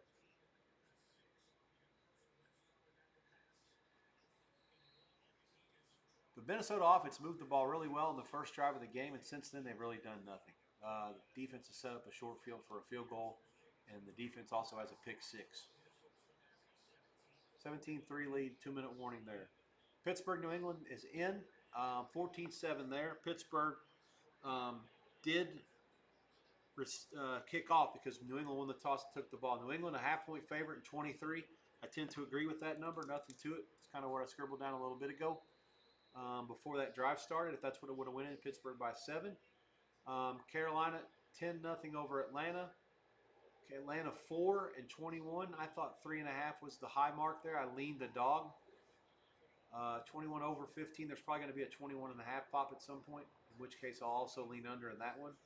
Although Carolina games have exploded in the second half this year, if memory serves. I know last week it did. Rams Philly 19-7 is going to go in as well. Hang tight for that one. Let me clear my screen off here. Green Bay, Cleveland, not much movement. 3.5 minus money and 4 flat. 19, 19.5. The total's pretty much everywhere at this point. The Titans decide to kick another 62-yard field goal. Fans are booing, and I would too. And that's ridiculous. A 64 and a 62-yarder on 4th. Oh, they got backed up. It was 4th. It was not 4th and 1. It was 4th and 6. So I don't know what happened to get them out of the 4th and 1. But the Colts called the timeout to basically put them in a spot to begin with. So now with 37 seconds left, the Colts have the ball and a chance to get points before the half and double up because they get it at halftime. The Raiders see Geno goes down.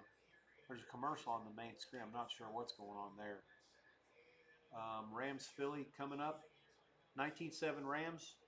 The Eagles won the toss and deferred. The Eagles are a 6-point favorite. I see a 4.5 at the Westgate. I like that number better than the 6, to be honest with you. 22.5 the total. And if this game goes up more than 6, I would be for sure taking. It's sitting 12. I think anything at Rams +6 is a take. Let's go ahead and get it.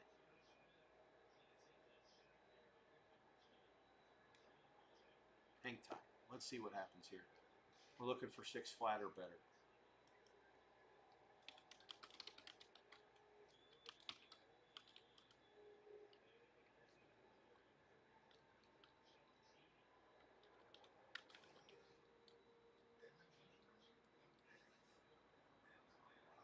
Atlanta, Carolina, it's 4 on top and 20 and a half and 21 the total. There is a 21 over out there at Pinnacle and Amapola, 21 over 27 at Chris.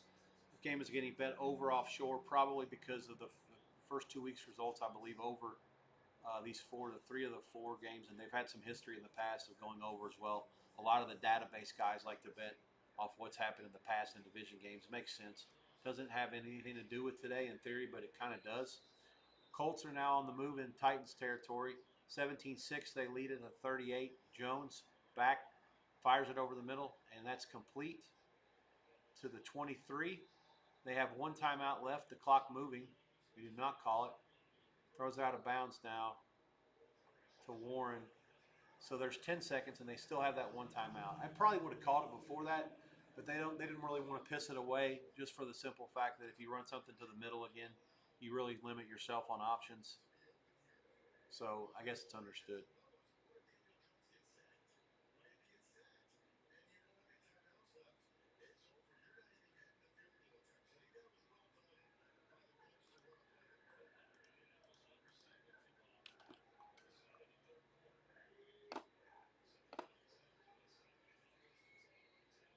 Hang tight here. We're doing some work. Okay, so the Rams play +6 -105 is in. It's good to flat. Do with it what you want, as always.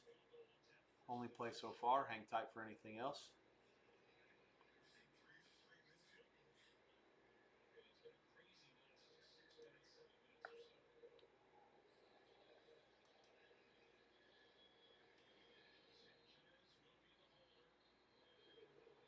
Schrader in for the Colts. They're going to kick another field goal. 3 seconds to go here on 3rd and 4.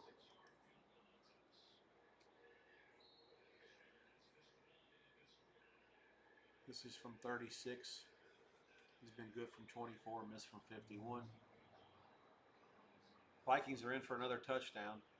This will put them up 24-3. Isaiah Rodgers, a second pick 6. Jesus Christ, Brownie. 23-3 Vikings with the point pending against Cincinnati. 1:47 to go before the half. I'm fake news. It's a fumble and return for a 6. 65-yard return by Rodgers to score the touchdown. This one's not on the quarterback.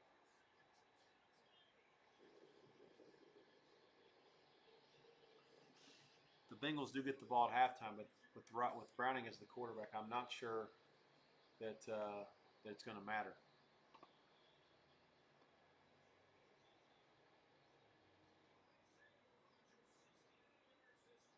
Colts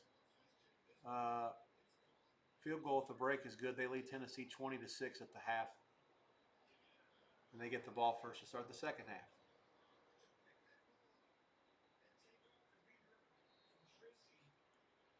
Four seconds left before the half. The Raiders, I'm not sure. I guess they didn't get it on 4th down. I'm a little confused by this. Too much going on. ADD for the loss. Okay, next is Pittsburgh, New England. The Patriots again, half-point favorite, and the total 23 under. I think I like over, but I can't get to the window on it. I definitely like Pittsburgh, but again, hard to bet it because it's 7 and the separation in this league just doesn't exist. And the way that the Steelers have played so far, especially in the second half, no thanks. Let's see. Colts are coming in. They'll be the next one up. The Rams, I've already given you 6 and 22 and a half. The Redskins are kicking a 57-yard field goal, it looks like. With 4 seconds to go, the Raiders do call timeout. Colts get it at half. They're up 20-6, and somehow, some way, they're actually a favorite. I lean Tennessee at halftime. I don't know if this will come closer to a pick. Maybe Colts a half or 1.5 on top. It's a lean to the Titans. I don't love them. Let's see. Let me check something out here real fast.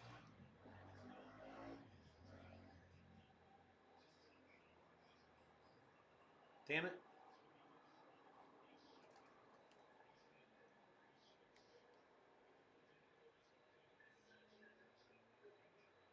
The Colts go to the Rams next week.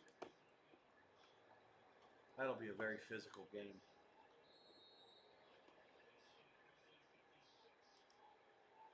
Yeah, we're going to try the Titans plus 3.5 in the second half.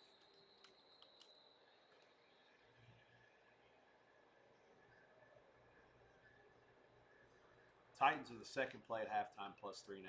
Assume it's in. I'm going to chat it when I can get it confirmed.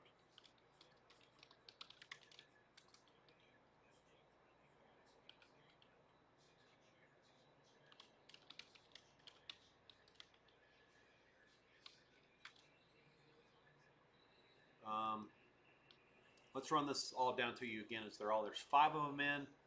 Green Bay Cleveland game is already out, so that leaves 3 to go. Cincy, Minnesota, Jets, Tampa, and Houston, Jacksonville are not in yet. There are 5 of them, as they say, still in. The Redskins long field goal at the gun. What is this from? From 50, 56? Got it. So that's Gay. 20-10, Matt Gay, not actually a homosexual Gay. 20-10, Washington leads or very happy Gay. 20-10, Washington leads the Raiders. Raiders are going to come a small favorite at the half. That one we'll get to in a second. So there's 5 in. Again, the 3 to go. Cincinnati, Minnesota, still the Bengal ball. 90 seconds to go in the second quarter. Jets and Tampa Bay, 45 seconds to go in the second quarter. Houston Jags, 7-3. There's a timeout there. 36 seconds to go in the second quarter. Let's see. The first one to go out is going to be Pittsburgh and New England. New England a half-point favorite. The total 22.5 in that one. Not really any much movement in the last 8 or 9 minutes there. These halftimes last roughly 15. The line's up for maybe a little bit less than that. Jamar Chase, a catch and a fumble out near midfield. There is a flag. It's bad going to worse here. As one of the highest paid receivers in football just put it on the grass. If it stands, the Vikings will take over near midfield with 1:21 left. Let's go back to that one. Get through the rest of these halves. 2 minutes to go roughly in the Atlanta-Carolina halftime. Not much movement there. It's been sitting painted for Atlanta and 21. The score there, 10-0 Carolina at the half. In that game, Carolina gets the ball first in the second half. A slight lean to the Panthers for me in that one. The total started 20.5 actually. It's been bet up to 21. A lot of these offshore moves are based on maybe some database history with those two teams going over in the second half. There's a lot of these division games. They don't necessarily go off what's happened on the field, but what's happened in the past. Computer guys and the guys that bet a bunch of money. So keep that in mind if you wonder about why the market moves the way that it does sometimes. The next one that's going to go out is going to be the Rams and Philadelphia.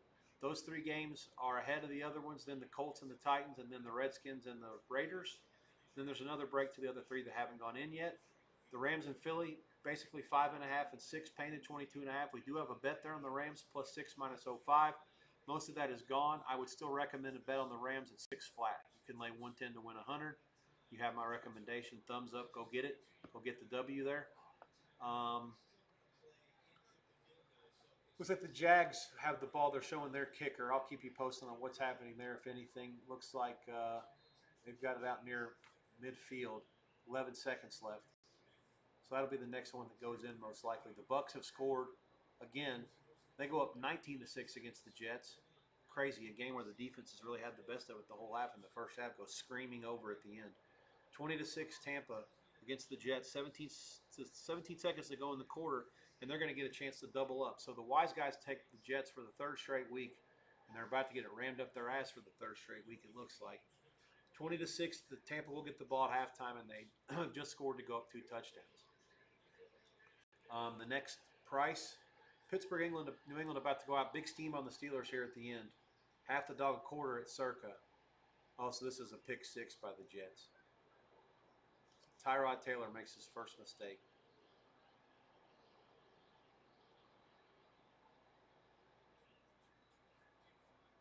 .55-yard return, Jamel Dean. Jefferson now with the catch for the Vikings, first down, and they are near the Cincinnati red zone.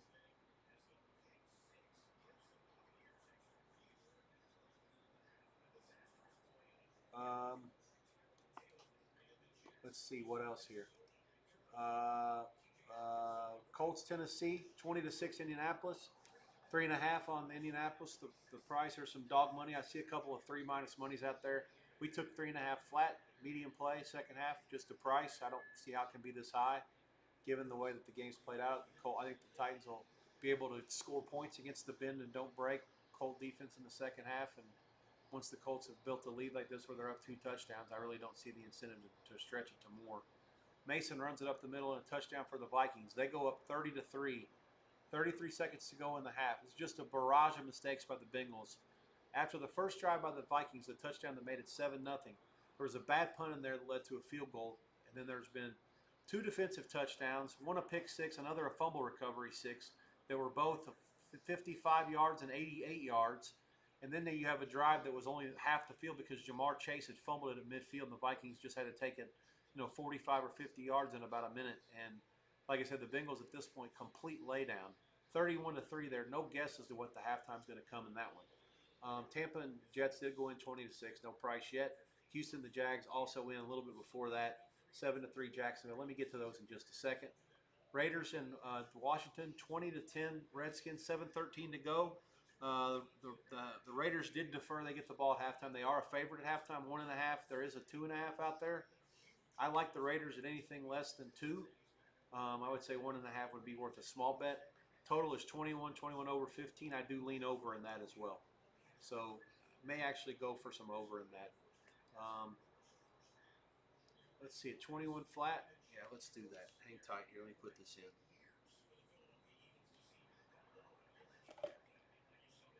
Okay.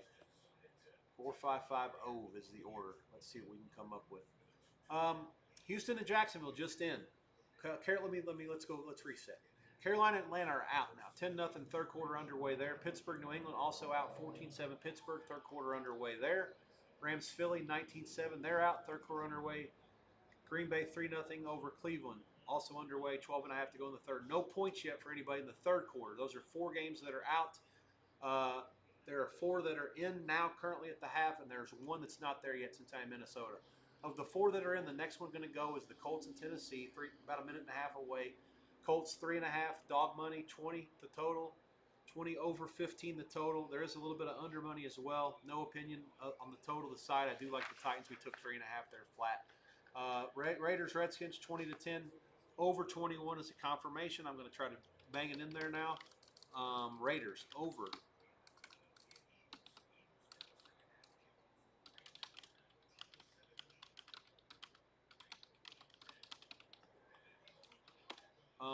So that's the third piece at halftime here, in addition to Rams +6 and Titans +3.5.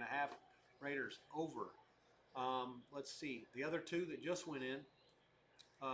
Let's see. First, it's Jags and Houston 7-3. In that game, the Jags kicked off. I had under for the game. It looks good. Under in the first half would have been a great bet. That 21.5 under quarter, whatever buck I had. Second half price 20 the total. There is a 20 over money. Paradise has 20 over. I would go under 20 even. Small for sure at a principle. Just don't see much happening here. Looks like the Patriots are in the red zone after a turnover, maybe a pick by Rodgers. So it's Houston a half-point favorite. I do see a 1.20 at Circa, and there also is another 1 flat in town. Mostly half dog money or half flat on Houston, the favorite, the top team. Jacksonville, remember, up by 4 and does get the ball. Total 20 and a half on that game.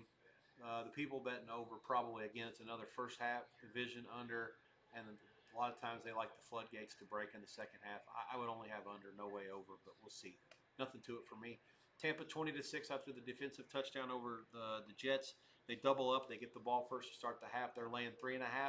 There is a 3 out there, 3 dog money out there. The total basically 20 flat. Nothing to it for me on that one either. There's 1 more to go. 31-3. The Vikings late in the first half against Cincinnati. Bengals with the ball, trying to do something before the break. Let's see. 1, 2, 3, 4. So there's still only 4 out and 4 in. The Rams have piled on here against Philly. Jalen Hurts gets smashed at the 5 and he fumbles. And yeah, the Rams have created themselves a red zone at the very start of the half here. 48 seconds into the half. First and goal at the 10 for the Rams.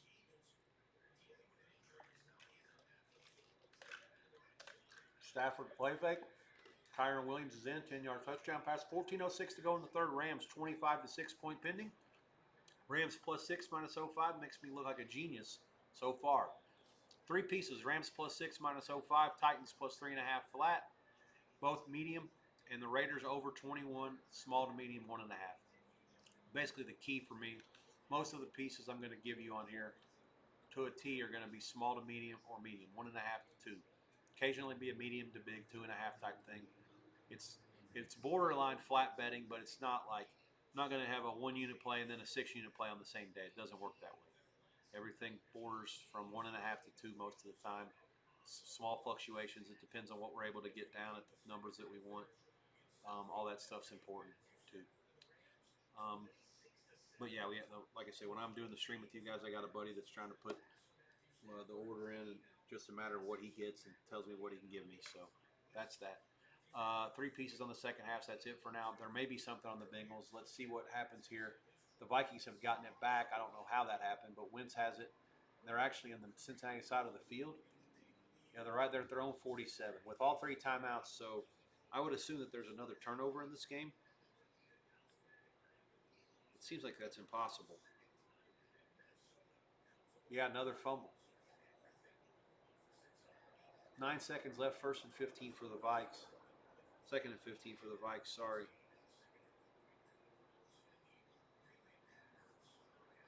It's funny, the yardage in this game, like I say, it's not that 144 to 99. Both teams have punted 3 times. The Bengals have lost 3 fumbles and thrown a pick.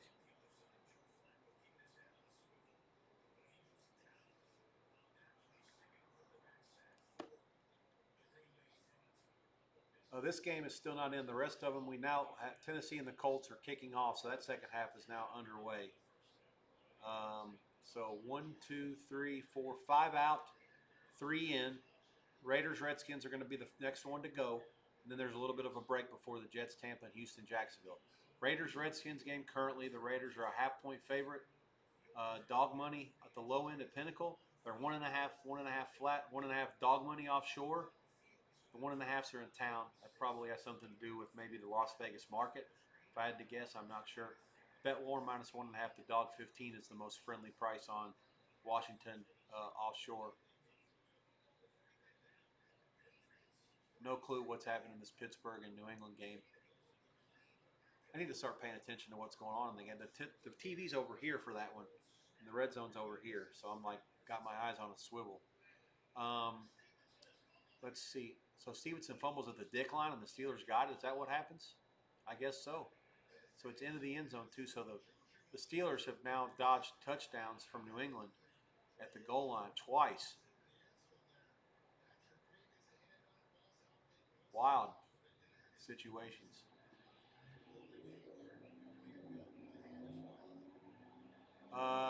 Okay. 3rd and 7 for the Vikes. They're at the 44 with 6 seconds left. They do have 2 timeouts, so now there's a timeout Cincinnati. So this is a situation where if the Vikings can get it, from right here, it's a 61 or 62 yarder. The Raider total, by the way, let's go at the kick. I think I told you it's 21. There's 21.5 out there. We did go over 21 flat, so the number did go our way. That's good to see. Anytime the market's not up for a while, you'd like to hopefully you have the best of it. Here's a pass. It's a lob, and it's out of bounds for Jefferson. 3 seconds left, 4th and 7. Wentz has been serviceable, if not great. Again, the score totally belies the game. It's 144 yards to 99, and the score's 31 to 3. I mean, just the Vikings have like twice as many yards on. No, they have at least as many yards on defense as they do. They have more yards on defense than they do offense. I can tell you that. One player has more yards on defense than both teams almost on offense.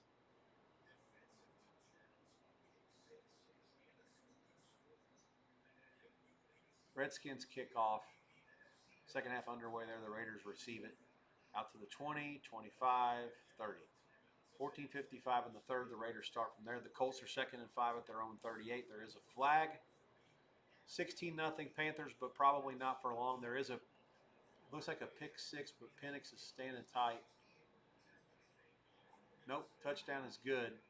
Unsportsmanlike conduct.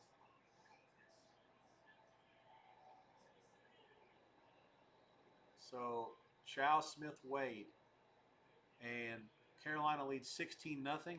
God, I should have had them in the second half. I don't care about the end result. The Falcons are flatter than a pancake today. The Eagles are down 26-7. They'll start to get things in gear here. A.J. Brown with his first time I've seen him on TV today. Let's see what else has happened.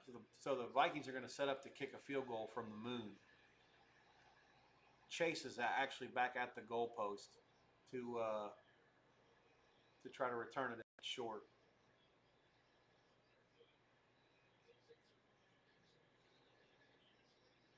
Who's this, Reicher?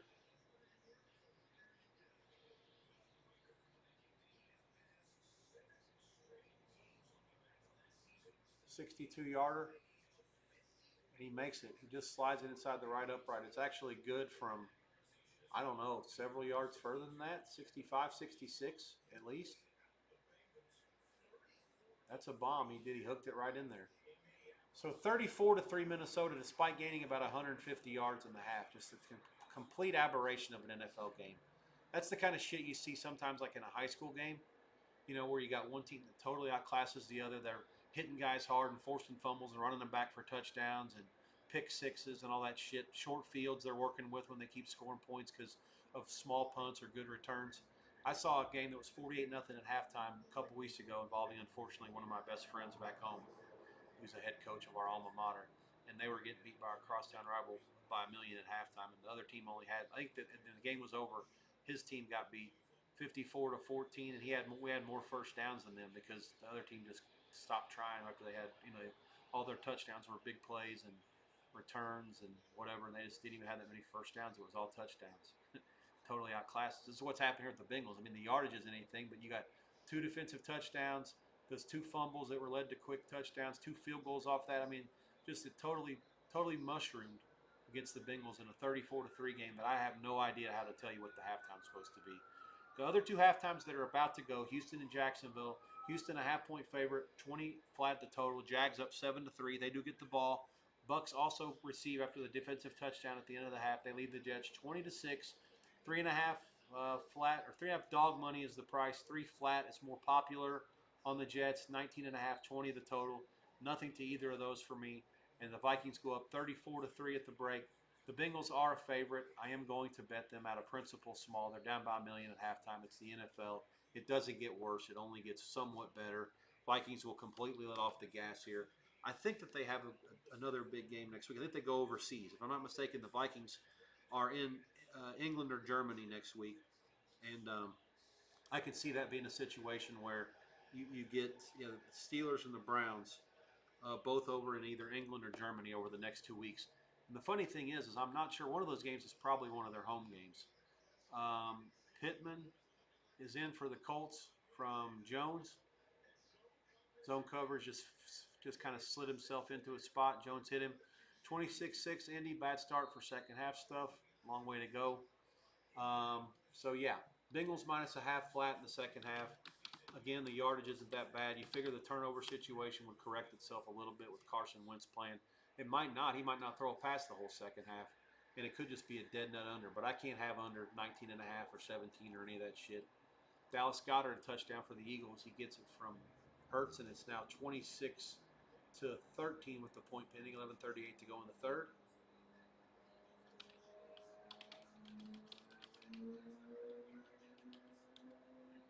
And we're good to go there, minus a half flat on Cincinnati. 4 plays.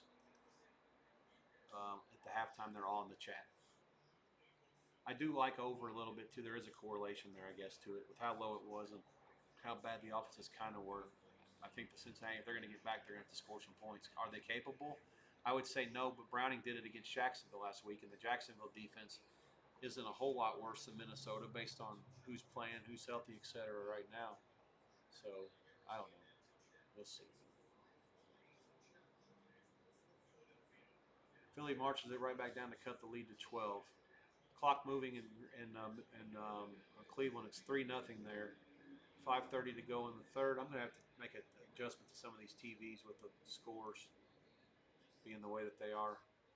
But that'll happen when I take a break because we're about to go out here. I'm going to take a quick break. The Jets of Tampa Bay are about to start. I'm not going to wait around for New England or for Cincinnati, Minnesota. So it's 2:51 Eastern time. That Minnesota game almost lasted an hour. It did last an hour and 45 minutes in the first half. I would expect the league will do a good job at expediting things afterwards. Get them out of there, especially if it's a blowout. Hopefully, not so many TV timeouts in the second half. Stop it as a play with all the incompletions and overall shittiness, especially from Cincinnati. Browns. Love is 13 for 16 for 105. The Browns have, or the Packers have matriculated it into the red zone, 3rd and 7 from the 19. Love back and sings it over the middle, first down to the 5, to the 3. Packers in a goal to go situation. Redskins force a Raiders punt. Not ideal for second half over. I need points there, preferably from the Raiders. But if the Redskins score again, that'll give me a chance for the Raiders to open up.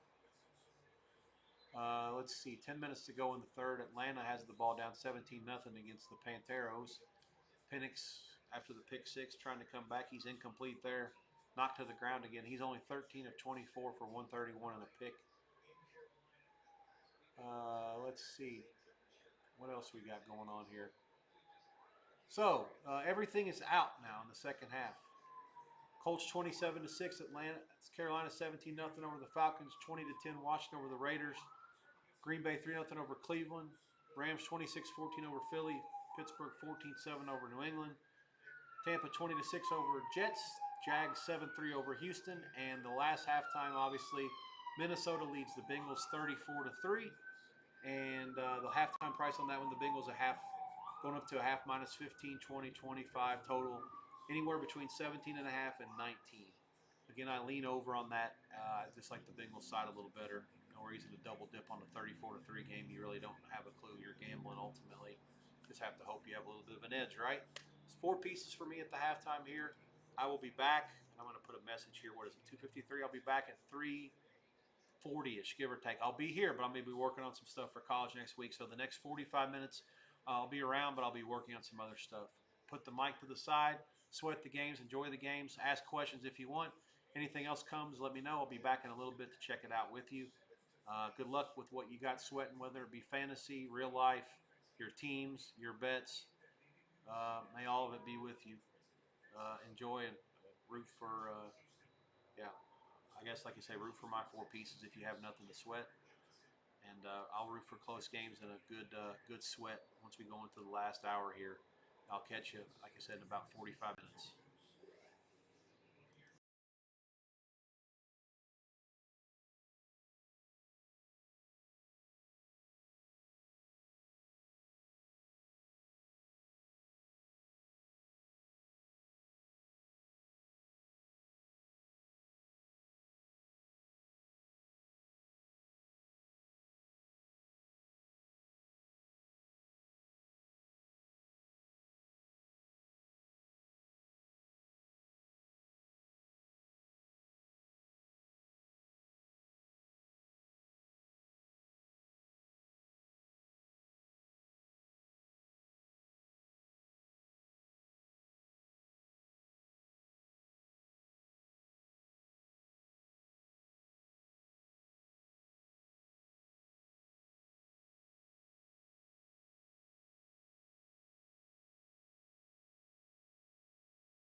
It's all happening.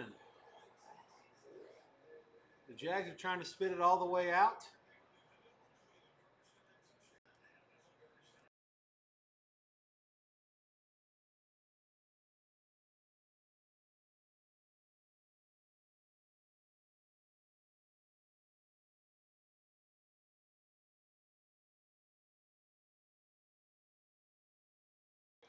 The TV situation has not been rectified. I thought it was.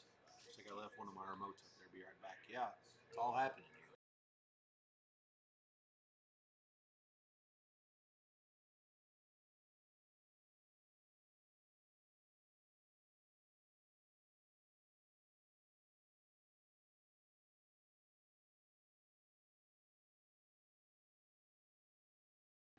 AJ Brown's trying to figure out a way to screw this game up. I can't believe the Rams are trying to spit this out.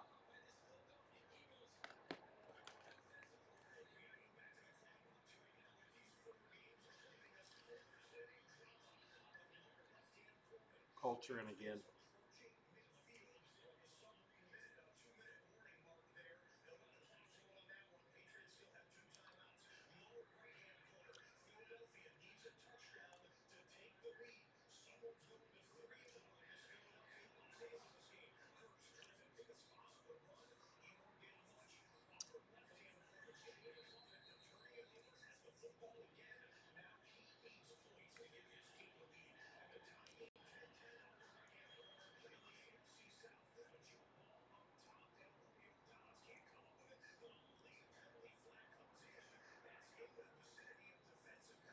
Oh, horse shit.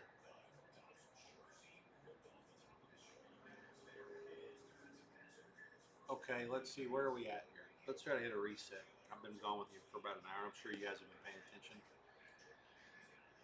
Let me get, first of all, 15 minutes from post for the 4:05 games.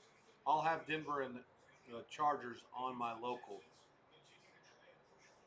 which is fortuitous given that the Chargers and the Steelers were the two bigger plays on the sides for me today, in addition to Jacksonville and Texans under. Broncos Chargers, that's in LA. 2.5 minus 15, 2.5 minus 20. The totals are 45.5 and 46.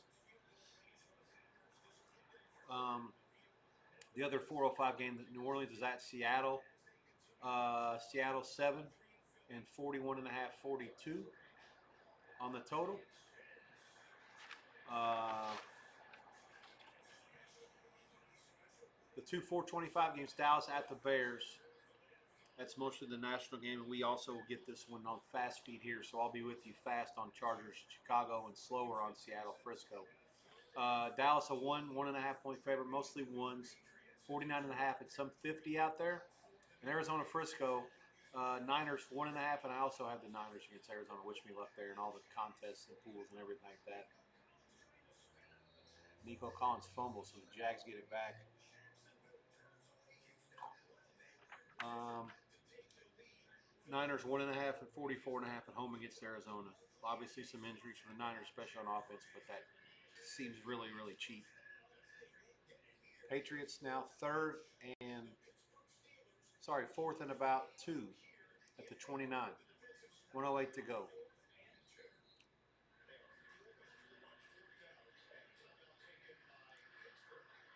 Pitt calls a timeout with 67 seconds left.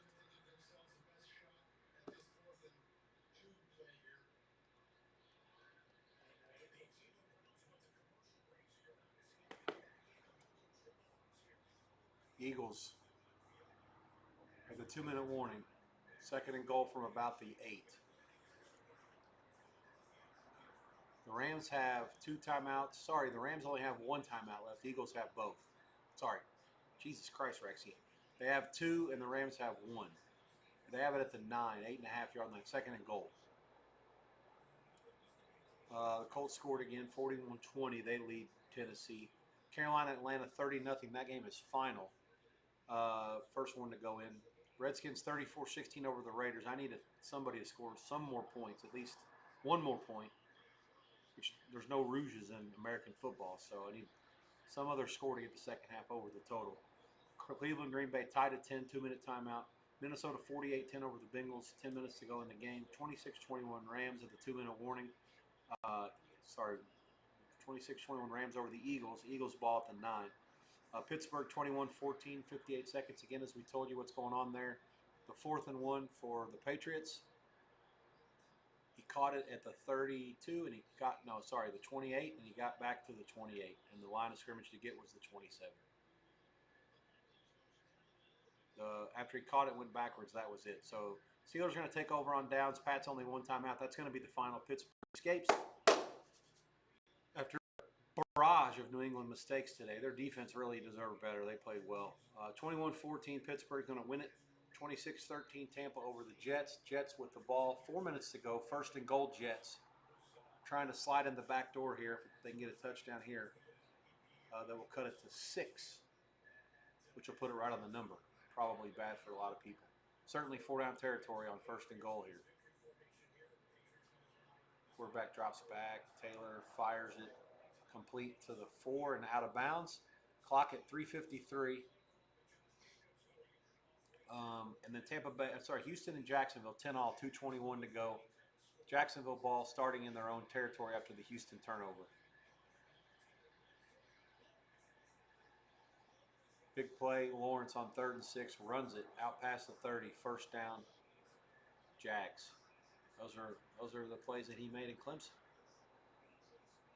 The Colts are up 3 touchdowns, and Daniel Jones is done. First action this season for Anthony Richardson under center for the Colts. They have it at the 33. Tennessee second half bet is going to be a loser unless something weird happens here. Jones 18 of 25, 2:28 to go.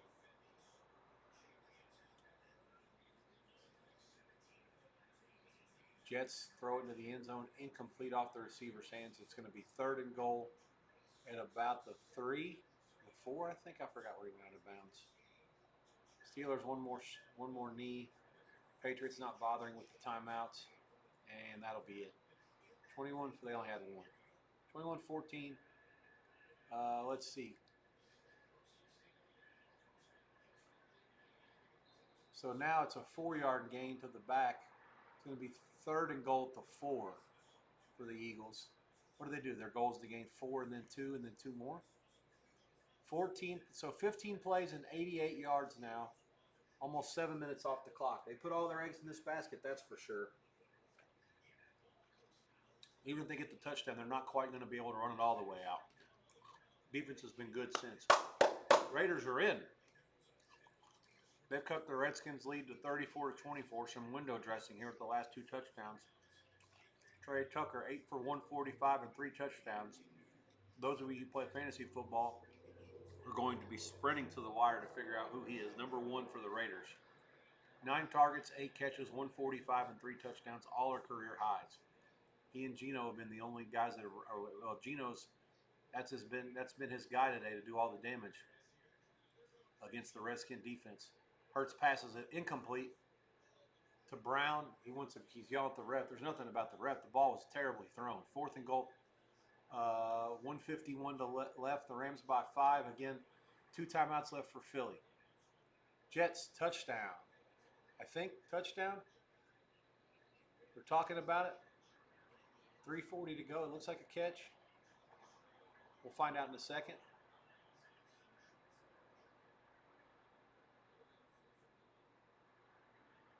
Here we go. Hurts, nobody in the backfield. 2 receivers to each side. The tight end to the left throws it right. Touchdown. Way too much space. Devontae Smith. 1:48 to go, and the Eagles have their first lead of the day. 27-26 point pending. It will go for 2. It'll either be 3 or none. Some possibly bad results here coming, depending in Tampa Bay and in Philadelphia. The Jets guy caught it, and did he hang on to it? I don't know. I think it maybe had hit the ground. It's so tough. They called it a touchdown on the field. I'd like to hear what they have to say in the replay. It doesn't really matter what they say. Whatever the fuck the ref says, what's going to matter, nothing else.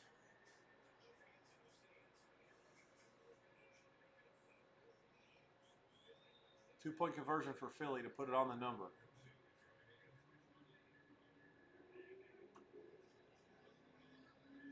Nope. Slant over the middle, incomplete. 27-26 Philly. The bookmakers can breathe a little bit easier. And the Rams need 3 points to win the game. 1:48 to go. They have one timeout left.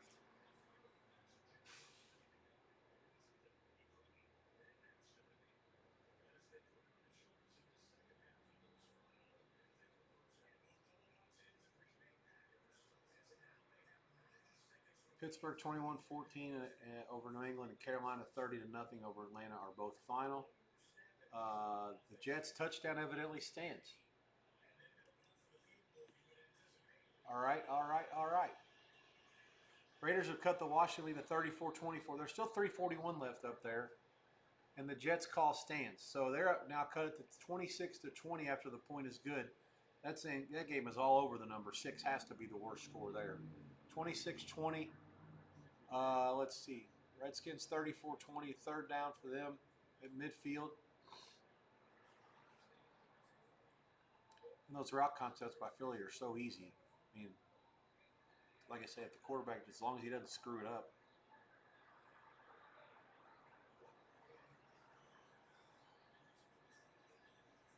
Oh, big play over the middle for Jacksonville. Slant down to the 15 and the 10.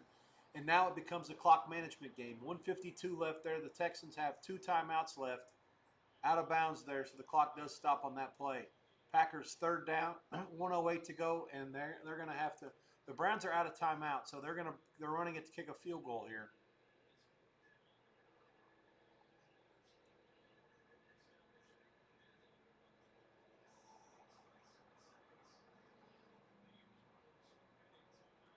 Going to be about a 26-second difference between time and game clock.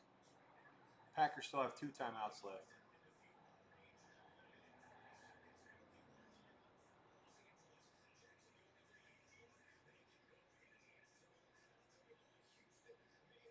Jags are in. It looks like Houston let them score. Interesting. Tie game, but yeah.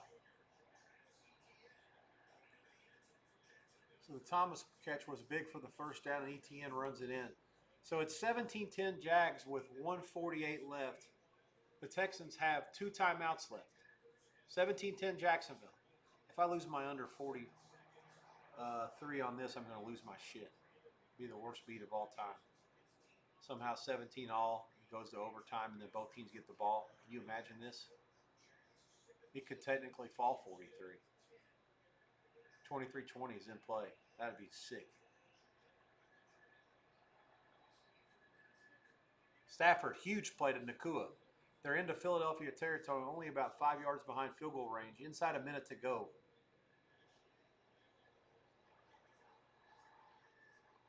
Block the field goal. And the Browns have it out near midfield. Here we go. Here we go. This Brown defense is a motherfucker. All right, they got it at the 47. 21 seconds left. You're telling me that play only took like 4 or 5 seconds? That's crazy. All right. So the Browns need about maybe 25 yards to get into field goal range. And the defense and special teams for the Browns. God, what a pain in the ass to play this Browns are. Man, I thought for a second he was going to run it back to the house. That's one of those plays because it's not a fumble. You really have to stay on your feet no matter what. You got to stay on your feet. Even if you miss it, let your teammate go try to get it. I mean, I know it's an instinct thing, but it's super important to try to make a play there, especially as bad as your offense is.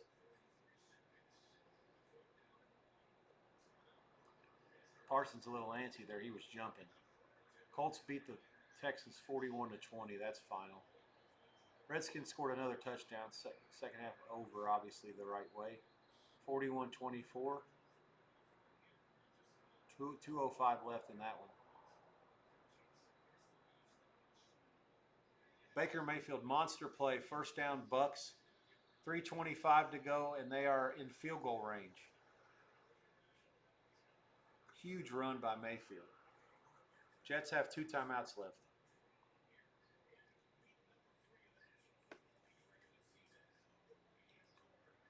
Rams down to 15 seconds left. Stafford has 1 timeout to work with.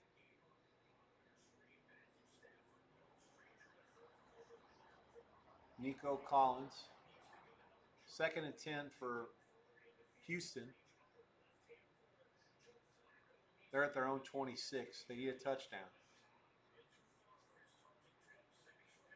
Good coverage by the Jags on Collins as one-on-one out there. Ball on the tee in the two 405 games. Denver Chargers 2.5 and 45.5, and Seattle New Orleans 7 and 41.5 at the end here. One moment.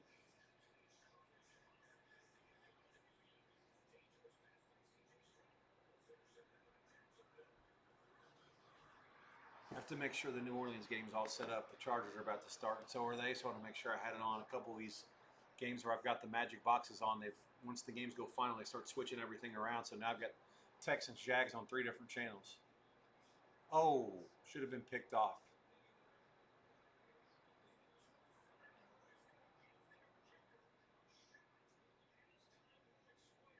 Wow. So Flacco, so the Browns have it in a field goal range?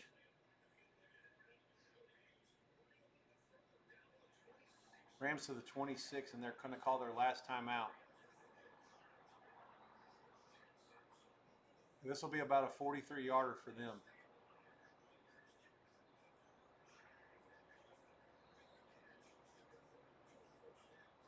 Wow, 4th and 3 for Houston at midfield, and they got a first down. Sorry, at their own 33. And it is. It's Kirk, the former Jaguar, catches at the 47. First down, clock moving. They have 2 timeouts left, down 7, 1 minute to go. We got a kick by the Broncos to the Chargers. Browns with the field goal from, what is this, from 50 what? From 55? He made one from 35, but this guy also missed against the Bengals, like from 38. Final timeout, Green Bay. This guy can atone for the Bengals miss if he can make this one. Rookie kicker here. From 55, after the Green Bay timeout, up. Got it! And the Browns, there is a flag. It's 13-10 Browns if it stands. On the field, the Browns have beaten the Packers, 7.5 point dog. We finally have an upset in the NFL. Seems like for the first time since the Beatles, and certainly the first time this year, an underdog of more than 4.5 has won a game. Oh no, I take that back. The Carolina-Atlanta game was also 4.5. For the first time that was more than 4.5, underdog has won the game. Rams, 44-yarder at the gun in Philly. Blocked again? Oh, he's going to run it back. Oh my God, they're going to cover. The Eagles cover. Oh, no. Oh no. Impossible. Oh. Oh, you got to be shitting me. Oh.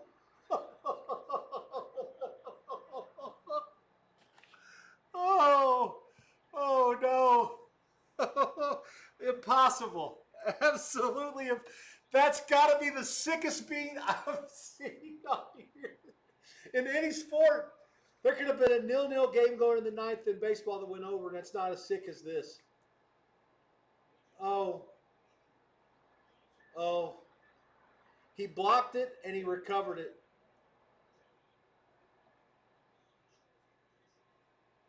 Oh, my God.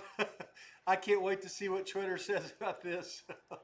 Oh, you have got to be shitting me. Absolutely unconscionable. Rams second half never had a chance anyways, but I can't believe that finish. I mean, that is something else. I guess I should just stick with totals or overs. I think all 3 of the second half sides were losers today. Oh my goodness. That is unbelievable. It really is. That truly is beyond belief.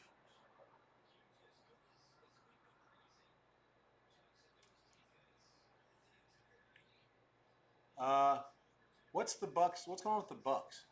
They kick a field goal? 2-minute warning for Tampa.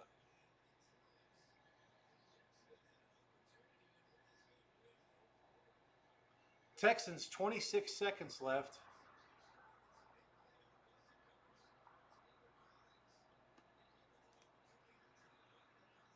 I can't. I'm at a loss for words on that Rams.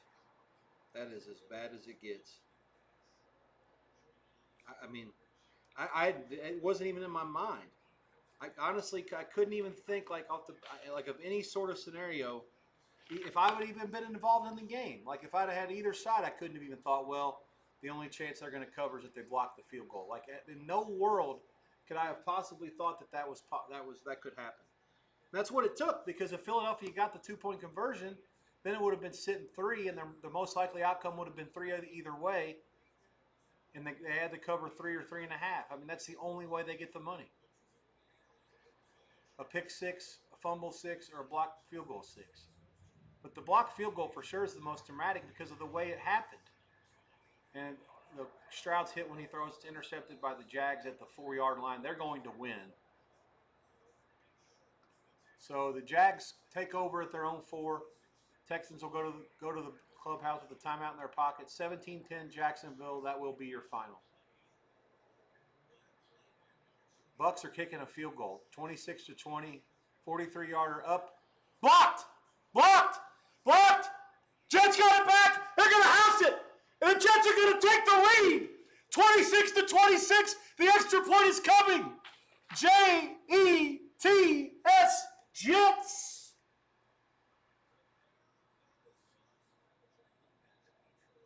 You have got to be shitting me. 2 blocked field goals in 5 minutes. One of them run back for a touchdown for the Eagles to cover the spread. Another one for the Jets to tie the game with a point penny to take the lead. 1:49 to go in Tampa. Jets 26, Bucks 26, point pending. Absolutely unconscionable. The leaping penalty that Denver tried to do last week, it worked because he blocked it. Had the Denver guy blocked it against the Colts, I think it's the same rule. It's not leaping anymore, it's leveraging. But it's not a leverage if you actually jump over the center and get the ball. This is what McDonald did. Absolutely unbelievable sequence of events, and the Jets have taken the lead pending the extra point. It's good. 27-26 Jets. You have got to be shitting me.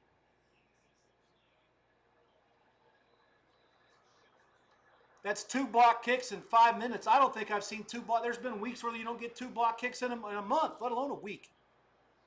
The Chargers are on their first drive. They've taken it into the red zone. They are stopped. The field goal from about 30 is good. I think that's Dicker, the kicker for the Clippers. And it's 3-0. San Diego takes the lead at home against Denver. We're 3 minutes in. A little bit over 3 minutes in. I got to give myself some volume on this Jets-Bucks. The part of me thought that maybe the field goal wasn't even the right call there, but being up 6 to go up 9 probably is. The most comical thing about that whole sequence was the cameraman went to the Jets bench as the play was still unfolding.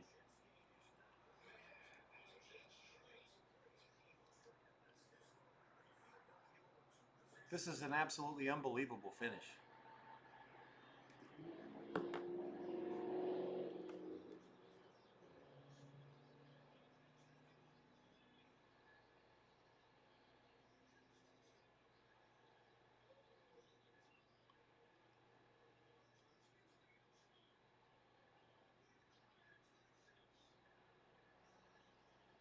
Okay, so Tampa Bay returns the kickoff out to the 34. 1:41 to go. Bucks down 1 with the ball. I believe 2 timeouts left. So the bookmakers who never really going to have to dodge 6, right? It was actually sitting on 6. Now it goes from Bucks 9 to Jets 1.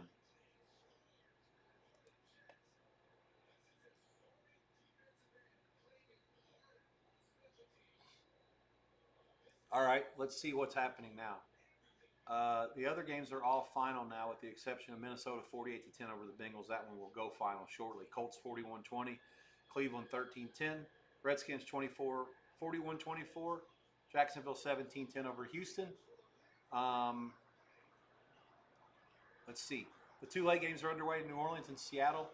The Seahawks won the toss and deferred, and the Broncos kicked to the Clippers, who kicked the field goal on their first drive. 3 minutes into both games, Saints have punted. Sam Darnold's got the ball for Seattle. They're in their own territory to start this drive at the 45, 12 minutes to go. First quarter. The two late games, Dallas, Chicago, Arizona, Frisco. No line movement lately. Dallas 1-50. Frisco 1.5, 44, 44.5. Mayfield fires it. Oh my God, it's caught. I thought he was going to take it to the house. That's Emeka Egbuka again. And on 2nd and 10, first down Bucks, and they are already in field goal range. This guy's a freak. Evans is injured for the Bucks. I think he's not playing. How do they not double this guy out of the slot? I have no idea. So the Bucks are now past the 40.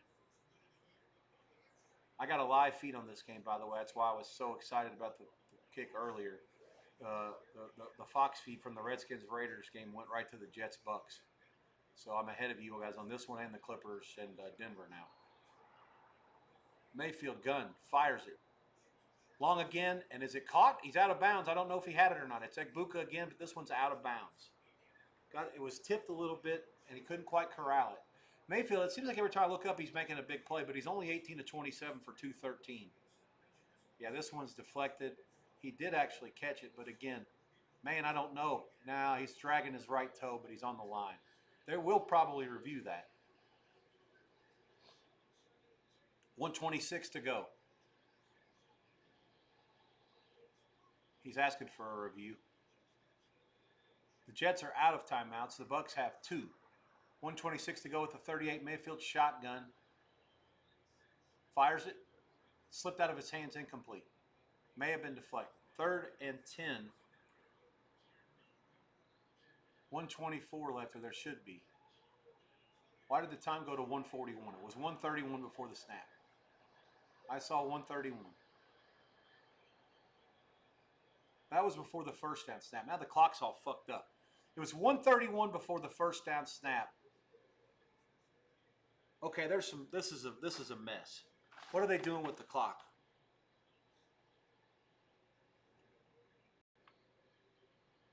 $1:26 before the second down play. Are they going to review it? Is that what's happening? I think that's what's happening. I got no volume. I have to assume that this is a review. Yeah, I got to assume that this is a review.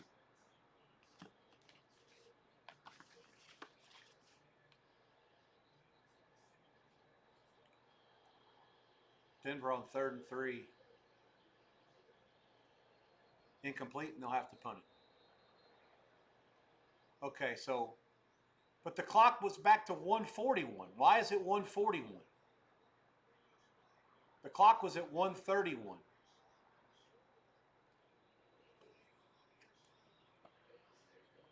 I don't understand. They reset the clock to 10 seconds too much. It may not matter in the grand scheme of things, but it's wrong. Here's a screen, and he breaks a tackle, and he's in field goal range. First down Bucks, the clock moving now, 1:33. Shepard the catch, and 1:30 to go. A Jets defender, 41, is shaken up. He gets up. And now it becomes how much time do the Jets want to, or the Bucks want to waste to kick a field goal. But again, you saw what happened the last time they kicked the field goal. And shit, the Eagles have already blocked 2 today. Why can't the Jets block 2? That'd be the damnedest thing ever. I can assure you, I never remember a day in the history of football where 2 different teams block 2 different kicks. If that happens, the Jets will have broken some kind of record along with Philly.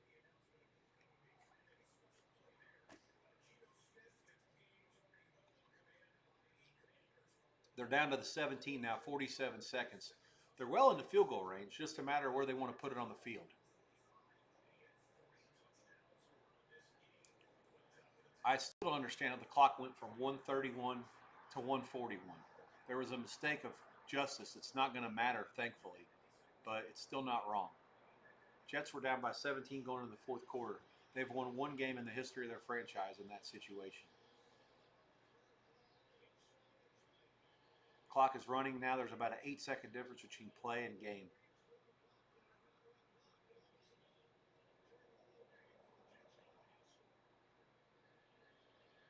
They take a knee at the 18, and they're going to call timeout with 3 seconds left. So it's going to be about a 35-yarder for the Bucks. This one's a little bit closer than the last one.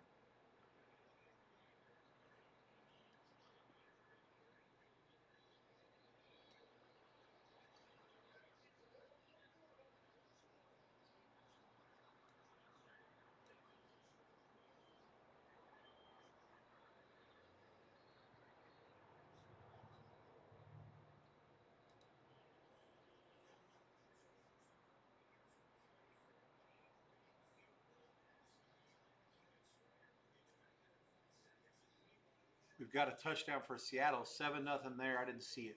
9:48 to go in the first. They're handling business early at home against the Saints. Chargers 3-0. They forced a punt against Denver. They'll have it with 10:16 to go. Here comes a 36-yarder for the Bucks to win it. This time it's up and it's right down the middle and good. And Tampa Bay at the buzzer has beaten the Jets. Valiant effort. Jets fall to 0-3. Bucks to 3-0. Tampa wins it, goes over. They do not get the money.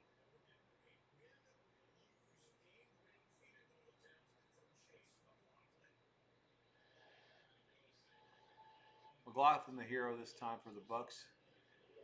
Oh man, close. They almost got that one again. Damn it. We need to find a TV to put Arizona and the Niners, because Dallas and the Bears is the main Fox game.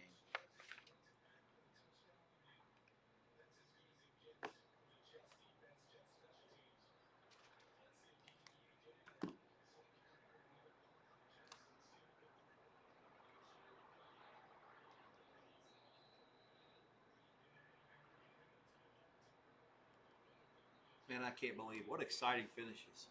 I can't believe the Rams blew it against Philly though. 26-7, you can't win the fucking game. I mean that really defies some sort of logic. I mean the fact that they were dominant the whole time, and then not only I can't believe, I forgot about the fact that they ran it back. I mean I can't believe they didn't cover. You're sitting there telling me they're up 26-7 in the second half and they can't get the money. I mean that is all timer. It really is. I mean, for football for sure, NFL for sure, any sport I think for sure.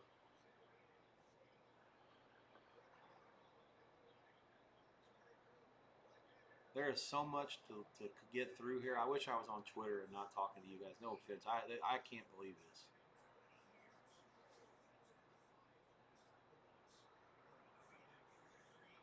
That's a crazy stat. The Bucks haven't been undefeated. It's undefeated at 3-0 since 2005.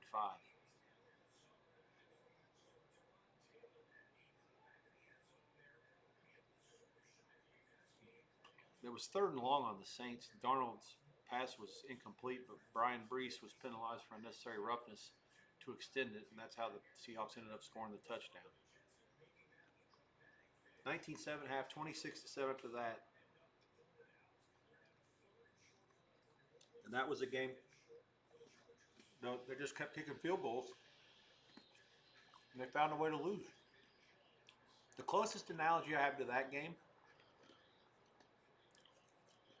if you'll remember, it was the year the Colts played the Patriots in the AFC Championship.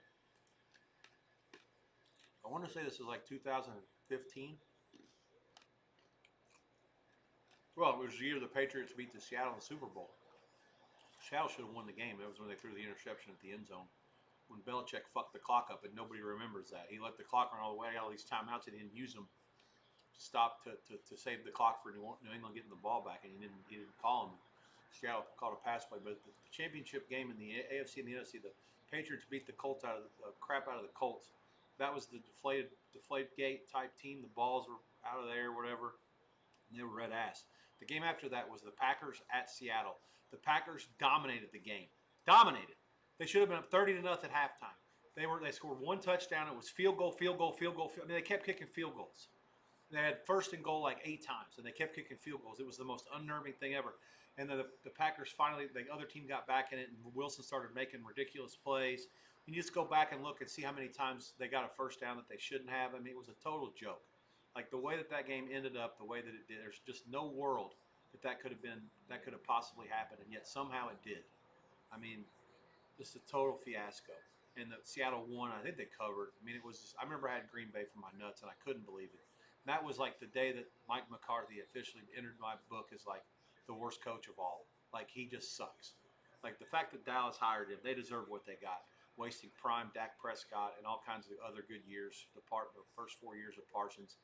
And that guy's such a bad coach. To win one Super Bowl when you have Aaron Rodgers, the best quarterback in the history of the league, most talented for sure, is just totally inexplicable. And the way that they lost that game when they were clearly the best team and they would have beaten the Patriots by 9 million points. I mean, that was the one for me.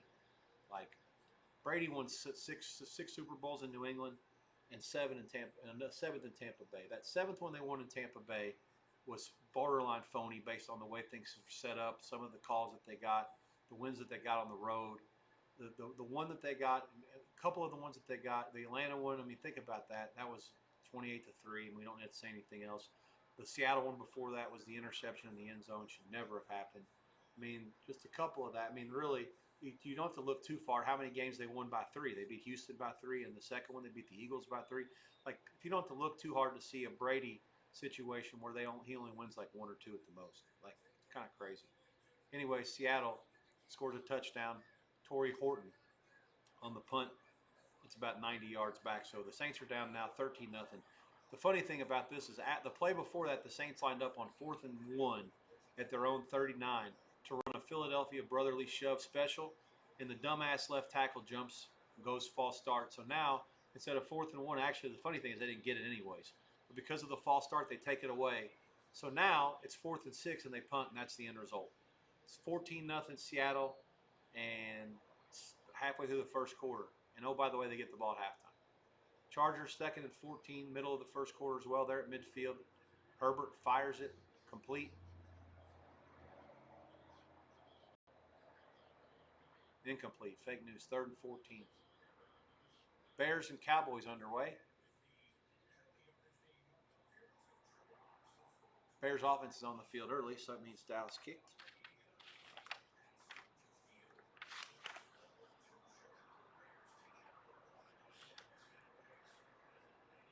There was early sharp money for the Bears in this game, and they were actually a 1.5-point favorite, maybe even 2 at one point.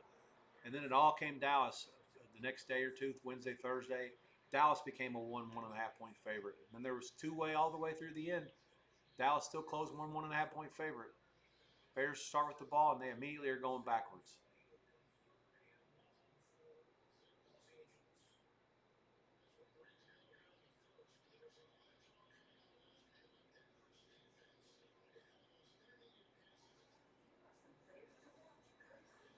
Niners kicked off.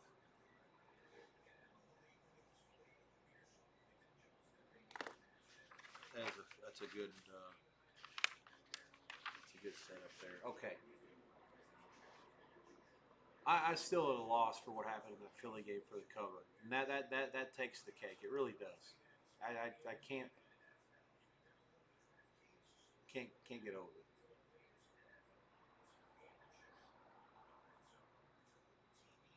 Chargers go nowhere after the start of this drive, and they're going to punt.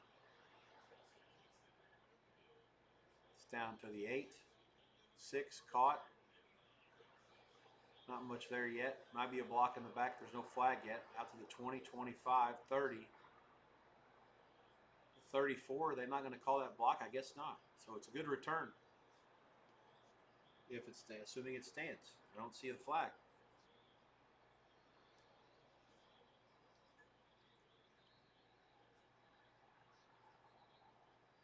Bears are 3 and out.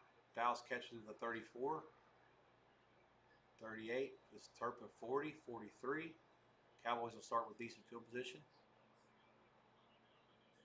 107 seconds in.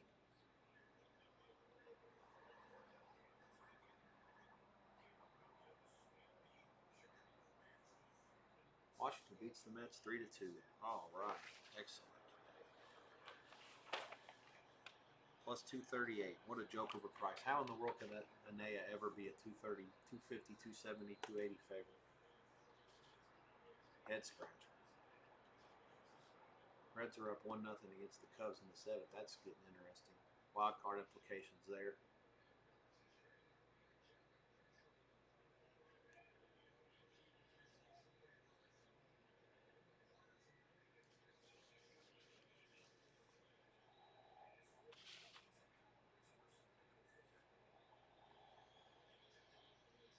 Niners go for a fourth down. Connor runs it up the middle. It's going to be a pretty good spot if the guy on this side's. Yeah, he's already waving first down.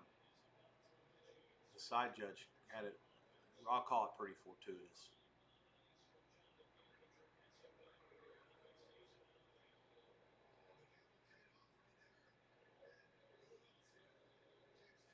Look at this. The running back for the Cowboys had a huge play, but the Bear guy stole the ball from him. I think he was out of bounds. It's going to be close. I got to give this game some volume. 25-yard run, and he's out of bounds, but the Bear guy took it.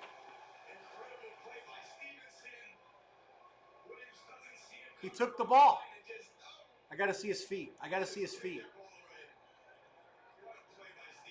I got to see his feet. Here we go.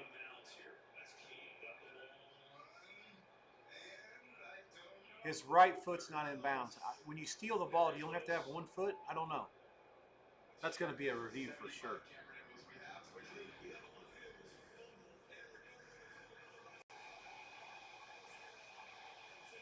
Go ahead and review it and take a timeout.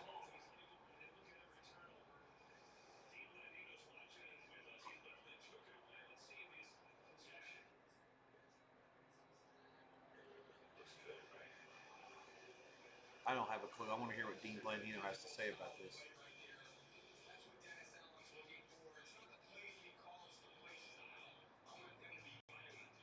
They're going to give Dean Blandino about 2 minutes to go over this on a commercial to see what he thinks.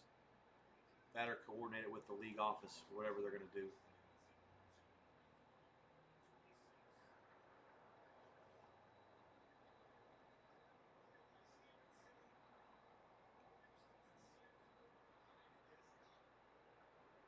Niners wearing white at home today. It had me confused. I thought the Niners had it for a second. What's new? 06 is Connor.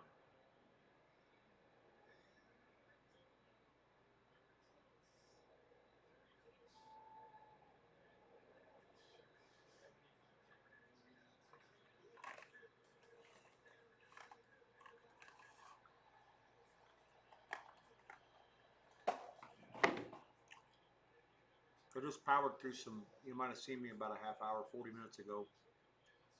Powering through some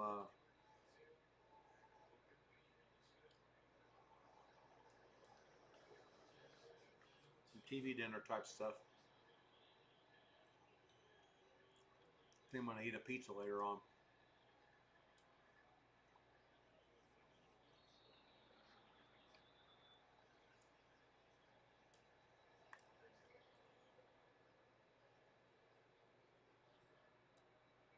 I'm at a loss for the finishes of those games in Tampa Bay and Philly.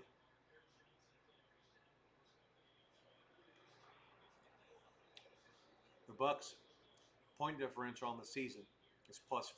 They're 3-0, 3 different comeback wins, +5.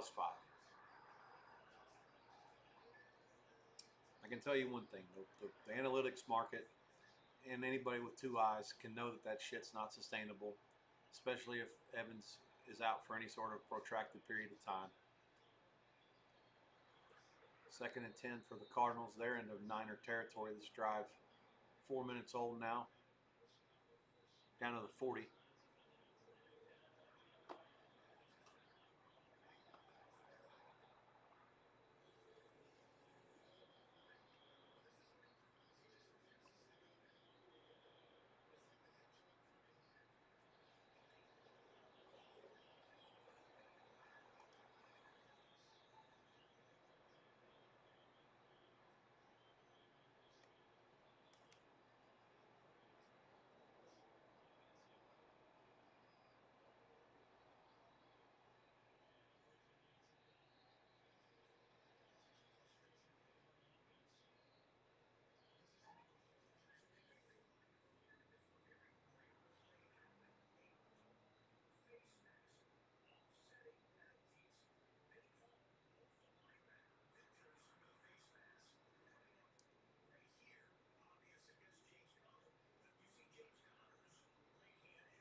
So the Bears do get the ball after the fumble. So they'll start at the 32.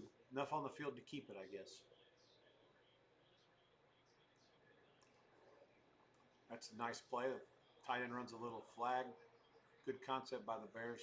And they are one play later, they're in field goal range.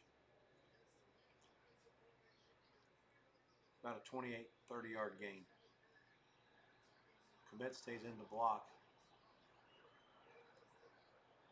Oh, it was just kind of supposed to be an out. He got bumped at the start of the route. Kind of worked out timing-wise that it did the work the way it did. Loveland was broke free, and that was it. Down to the 36. 32 yards.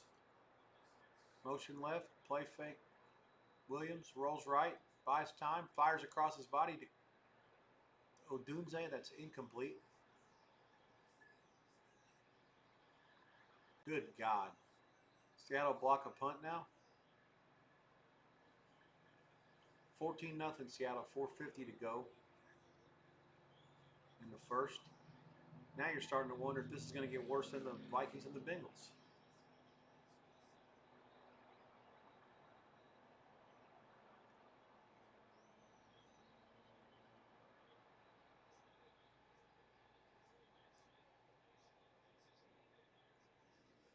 Third and 8 for Murray at the 38.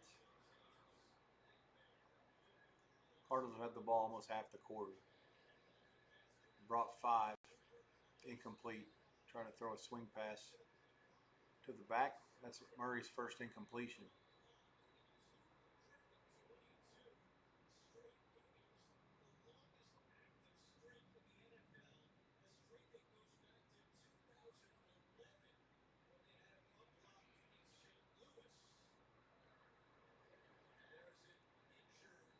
So the Saints have the longest streak in the league without getting a punt blocked. Is that what I heard? Oh, there we go. Williams to Odunze on 3rd and 8, and the Bears have taken the lead. 6-0 point pending. 10:35 to go in the first. The Bears are the first team to score in the 4:25 window. 57-yard field goal, no good. Arizona and the Niners will take over near midfield. Mac Jones about to go to work. 8:14 to go in the first, nothing doing there. Chicago 7-0. 10:35 to go in the first against Dallas. 14-0 Seattle, 4:40 to go. They're looking for more. And 3-0 Chargers, 4:48 to go in the first.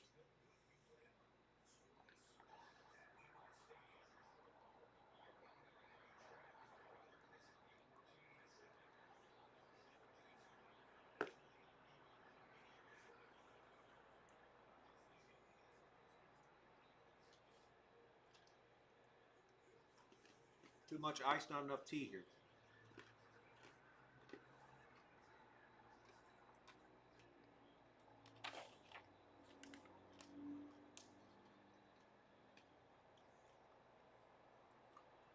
I wish Cleveland blew the lead against the Twins today. They're going to lose.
Walker in for the Seahawks.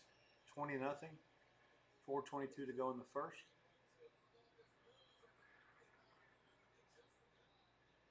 NSFE. NSFA. Not safe for work. Not safe for anyone. So the Saints in their 2 home games were at least competitive and had chances to win or make plays to be in the game. Today, just a complete and utter. I mean, we're not even hardly 10 minutes in. It's already 20-0.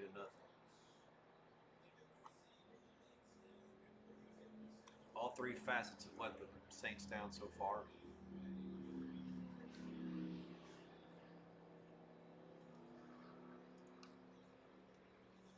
If they decide to mail it in today, don't worry. The trip to Buffalo awaits them next weekend. Good luck.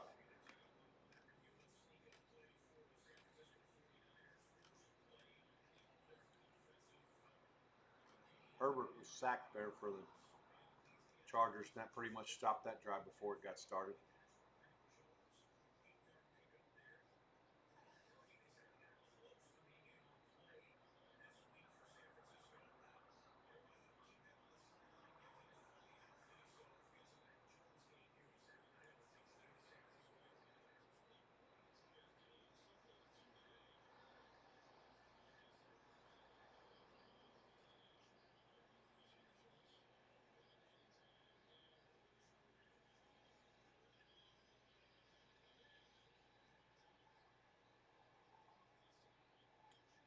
I can't believe how many freaking Denver fans are at this game. It's like loud in that building.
Nothing happened.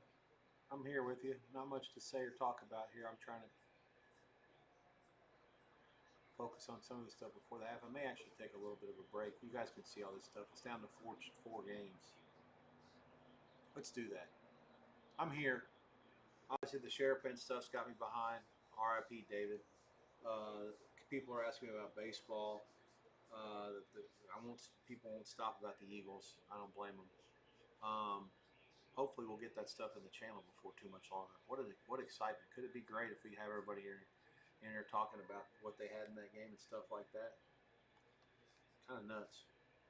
Um, yeah. Anyways, I got next week's college people are starting to talk about as well. And I'm not quite done.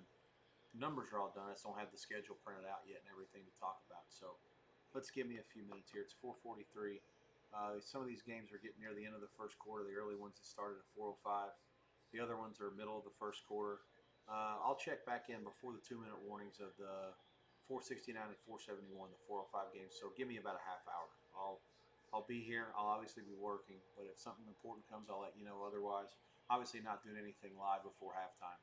And I do have fast feeds on Dallas, Chicago, and Denver, San Diego, and we'll let you know if anything pops in those games. But other than that, most likely it'll be nothing until halftime, or maybe the 2-minute warning, depending. So, talk to you guys in a bit. Enjoy the games.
I got the Fox View ahead of you guys. You're going to see Caleb Williams dropping an absolute gem for a touchdown. 4:10 to go in the first quarter. Long pass. Bears 13, Dallas 3-point pending.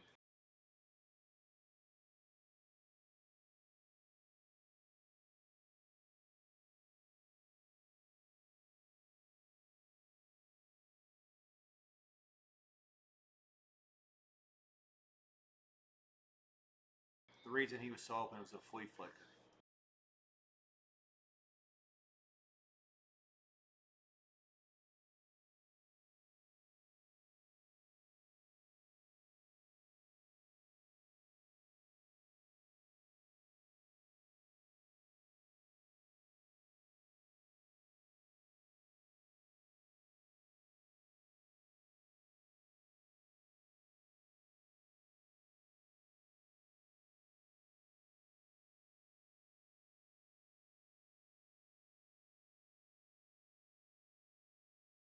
The execution was so good. You'll see on the replay, if the receiver was kind of running down like looking for somebody to block. He didn't even start running, and the corner just bit. I mean, just totally bit hook, line, and sinker. Absolutely outstanding execution. Burden, the rookie out of Missouri. I mean, that's just everything about that play screams what Ben Johnson. That's the reason why he gets that job. The reason why the Bears hired that guy. Their players might not be very good right now, but he look. I mean, the guy for the Cowboys slamming his helmet. Of course, you're taught not to do that when you're in middle school. I mean, you just can't because it might happen once a year, but you just that's the reason why you just can't let that happen. Can't let the guy just walk behind you and think that the play's over.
God damn it, Herbert. This is what can't happen, man. 3rd and 9, take your points. The Denver can't score against your defense. Don't make mistakes. The only way the Chargers can lose to this team is by making mistakes. Damn it. Absolutely unacceptable. You cannot make mistakes. Not a good pass, too much traffic. Mistakes in this game are what's going to get you beat. 10-16 Broncos, they'll start at their own 20 or so. They can't score without the Chargers helping them. Just take your field goals and go beat this team 12-0. Damn it.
C.D. Lamb is limping for Dallas. He's off the field for the time being and out of the game. 14-3 Dallas, early second quarter, clock moving. Lamb is not in. 3rd and 3 for the Cowboys at the Dallas 10, or at the Chicago 10. Motion left, and the left tackle jumps. So it'd be 3rd and 8 for the Cowboys now at the 15. Again, no Lamb for Dallas.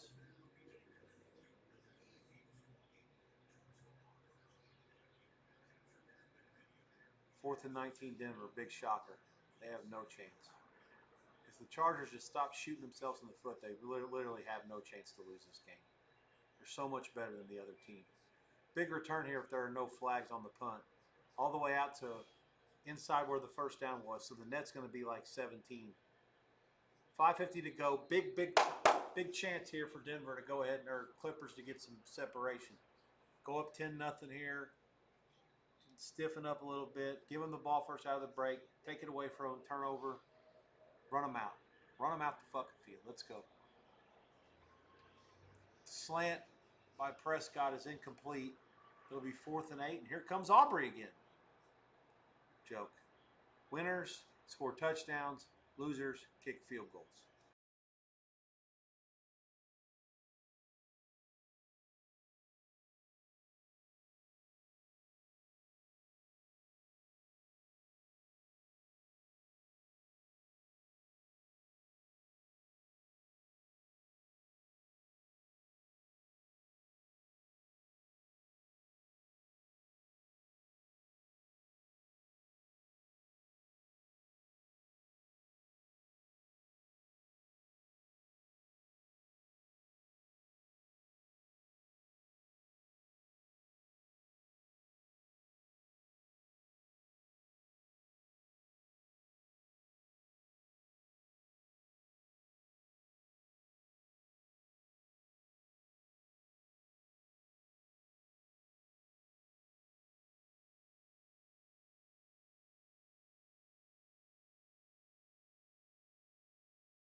All right, 2 minute warning time. I got to be back here and sweat my Clippers. First and goal at the 3.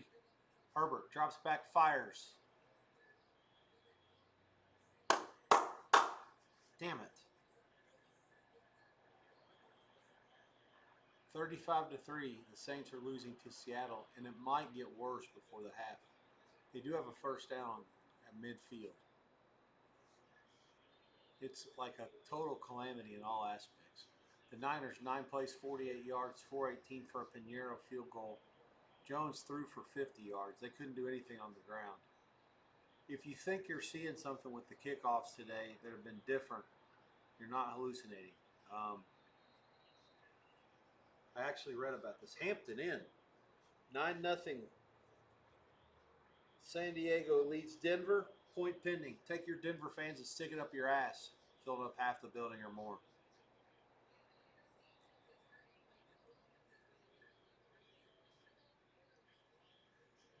But yeah, a lot of gyro balls, knucklers. They're figuring out newer and more creative ways to get to the ball to the landing zone.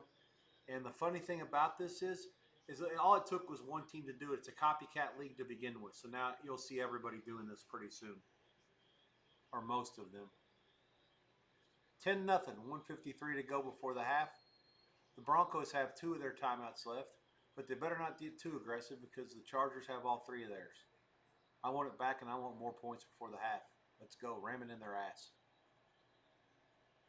Sick of this Denver. They're a phony. Absolute fraud.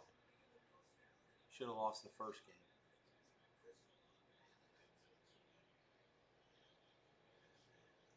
Dallas got the ball back against the Bears. The Bears have basically run 3 plays that have been like anything that would resemble a net positive. They had the one nice play to the tight end for like 25 yards. They had the other touchdown pass to Odunze on the same drive, and then they had the flea flicker. Other than that, Dallas has had the ball almost the whole game, and they've ran most. They've had well, the Bears had one other good play. They gave the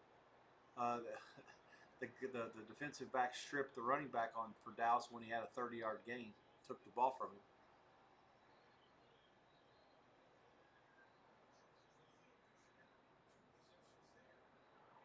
Anyways, 10-0 Chargers, 35-3 Seattle. Those games were closest to the half. Actually, Arizona Frisco, which started at the 4:25 window, is racing to beat the Denver and Charger game in.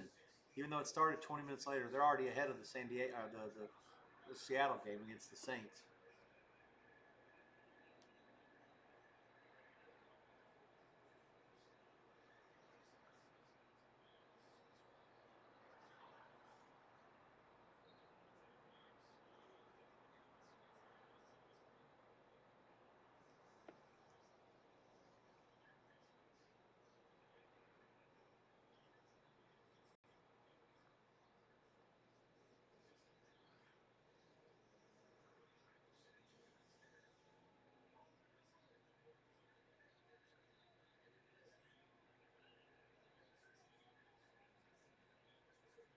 The Reds now lead the wild card tiebreaker. Uh, they beat the Mets enough to get the tiebreaker. Sorry, let me get this out of my mouth the right way. And they are, yeah, they have Pittsburgh coming in for 3 starting Tuesday, and then they go to Milwaukee to end the season. Milwaukee probably is going to have the bye clinched. It's just a matter of what they already have the bye. They'll be the home field all the way clinched. And it's just a matter of how much they're going to go with any of their pitchers is basically what it boils down to.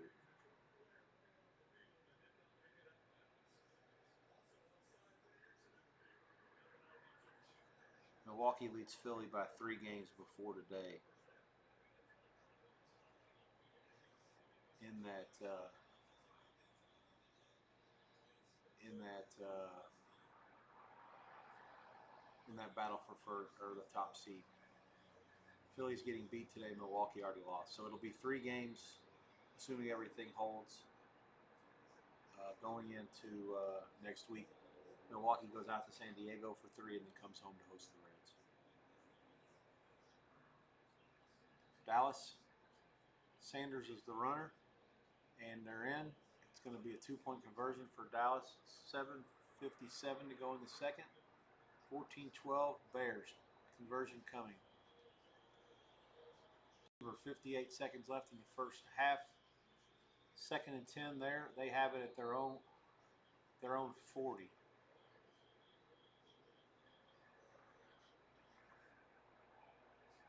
Conversion is good. So Dallas has withstood the onslaught from the Bears, and they've tied it at 14.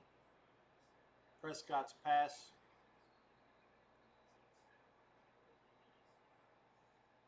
was complete to George Pickens. He's 14 of 16 now, and the two-point conversion is also a completion.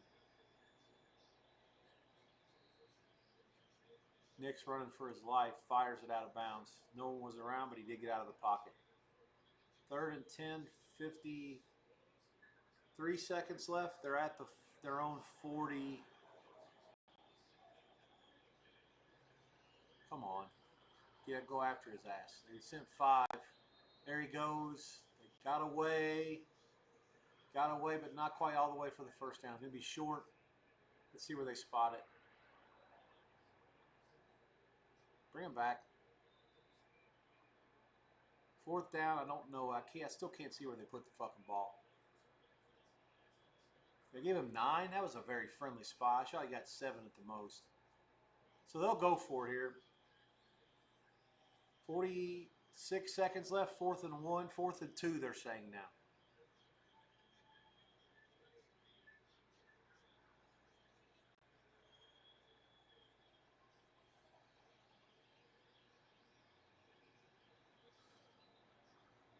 Let's see here. So at their 48, who's calling the timeout? Chargers. So they have 2 left. They get a stop here.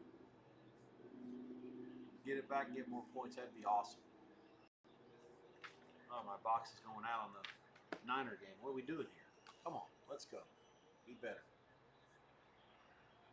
Niner game with the 2-minute warning. Seattle game also with the 2-minute warning. Cowboys game's up the track. 7:57 left in the second. 14 all there. Seattle 35-3 over New Orleans. Arizona 3-3 against the Niners. Chargers 10-0 at Denver again. At home against Denver. 4th and short for Denver near midfield.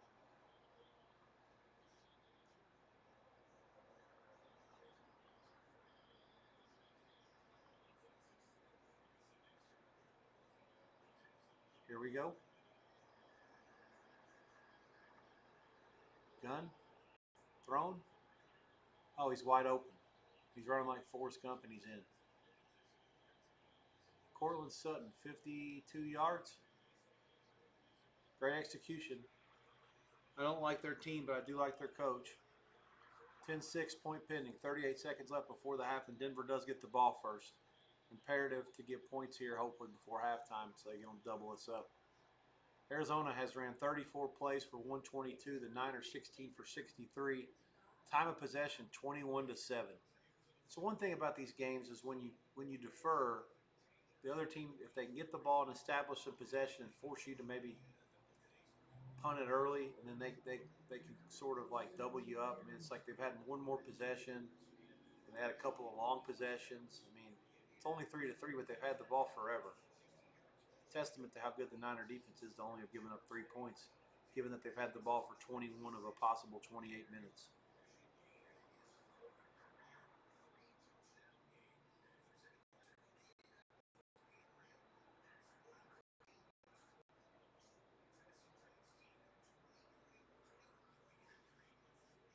Bears are out past the 40 to start the next drive.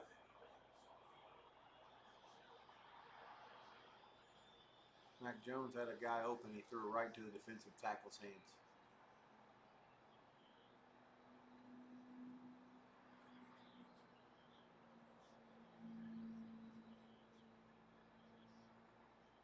I don't understand how that guy could get that open. I mean, there's nobody within 9 miles of him. I don't like Knicks, but anybody, I mean, college quarterback could have thrown that one. McCaffrey, easy drop, flat. Probably an easy 4 or 5 yard gain. Now puts him in 3rd and forever. This is extremely unfun.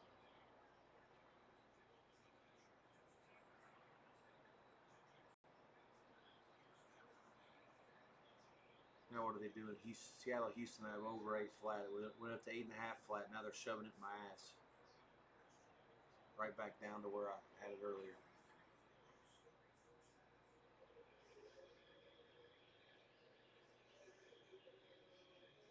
Big first down by Jones. Fires it out past midfield. Niners on the move. First down, Pearsall. Oh, I got a faster feed now. Here we go at the 43. Motion left, now motion back right. They're in zone. Throws it to him. Complete. 40, 39.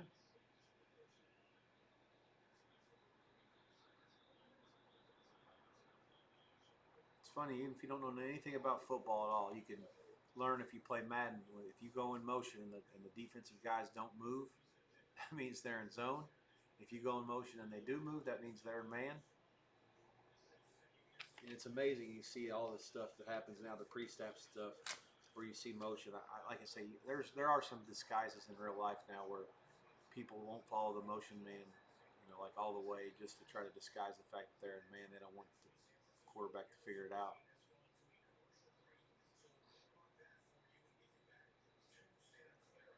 Bears 3rd and 9 at their own 35. 6.5 to go. Clock moving. Gunn, Williams, 2 to the right. Dumps it off to the back. It's a screen. He's got guys out in front of him. First down yardage, and he's still going. Swift, 35-40, 35-30, 25-23. First down Bears. 6:15 to go. Man, that Dallas defense. Once you get past that front four, forget about it. I mean, there's a lot of problems in the back. A lot of problems in the back.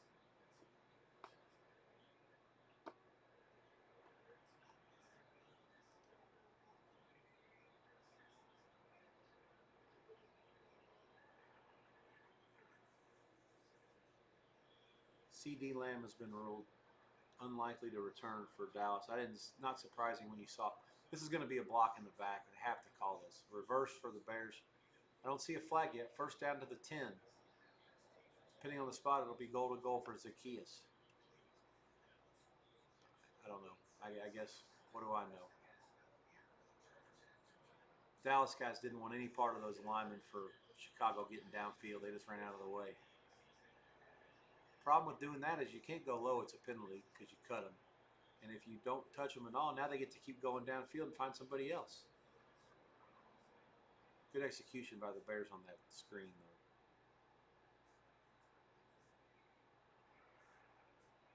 First and 10 at the 11. That's what they're going to call this for the Bears. 5 minutes to go. Clock moving. Swift. Give them a loss of 1. 3rd and 15 Chargers at their own 22. Not ideal. Complete but short. Denver will probably call timeout.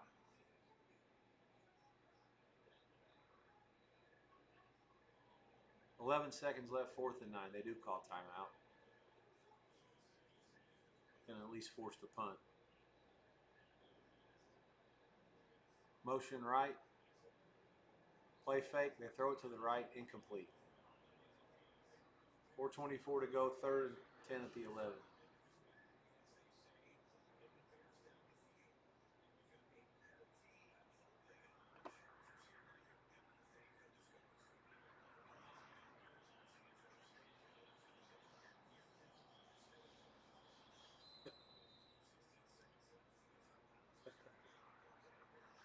Humans used the F-bomb in a tweet, my buddy Matt Humans.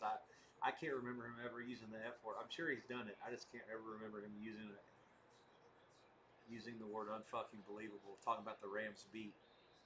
He's asking for top 10 worst beats. I know for sure it's in the top 10. I also think it's in the top 3. I can't say it's the worst ever.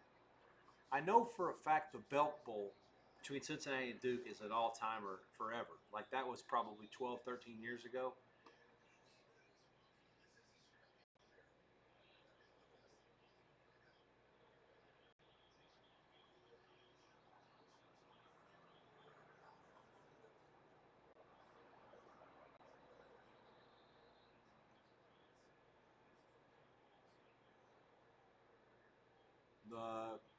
The Chargers did punt it successfully, so they'll take a knee. At the Broncos will. Halftime, Denver gets the ball. It's 10-7. Diego leads at the break. Halftime, the game price was 2.5 and 45, 45.5 at close. I'm guessing the halftime is going to be 21.5 on the total. Side will be very close to a pick. Hard for me to justify anything besides pick. If it's not, I'll be certainly interested.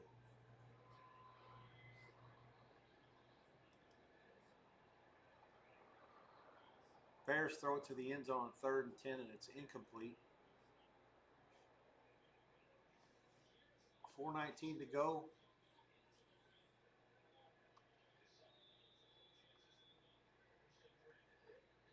38-3, Seattle leads Saints. Jones throws it away. 3rd and 9, 24 seconds left.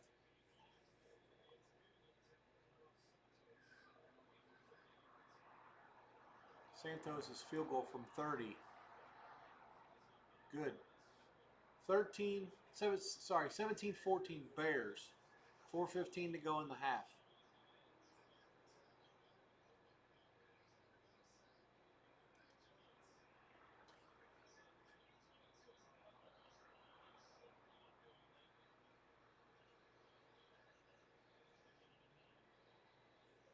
I'll be with you for these halves. That'll be it for me today. No Kansas City Giants tonight. I'll be back tomorrow. We've got a Monday night game. Tomorrow's only one game. Lions Ravens. I'll be with you. That game is on ABC local. That means I'll have fast feed. I'll be ahead of you guys. It'll be a fun game to work at least the first half. Lions at Ravens. That starts at 5:15 Pacific, 8:15 Eastern. I'll be around the top of the hour, give or take. So 8 Eastern. Look forward to seeing you then for at least a couple hours.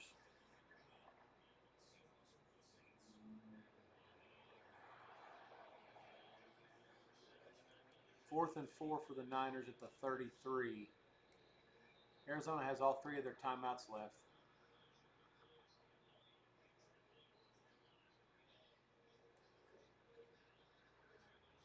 Clock stopped with 20 seconds left. Arizona called one of their timeouts. So 51-yarder coming here for the Niners. And these teams now, they're not about just taking these anymore. I mean, you saw Buffalo had to take 12 seconds, or the Ravens take 12 seconds against Buffalo and get points. Down, up. Right down the middle. 6-3 Niners. 17 seconds to go before the half there. That will certainly alter the second half price. They get the ball first.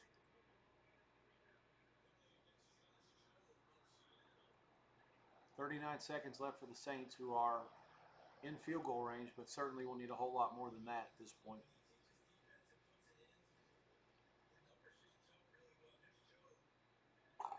Bears kickoff return to the 23. 4 minutes and 9 seconds left. Dallas with 2 timeouts. Down 3.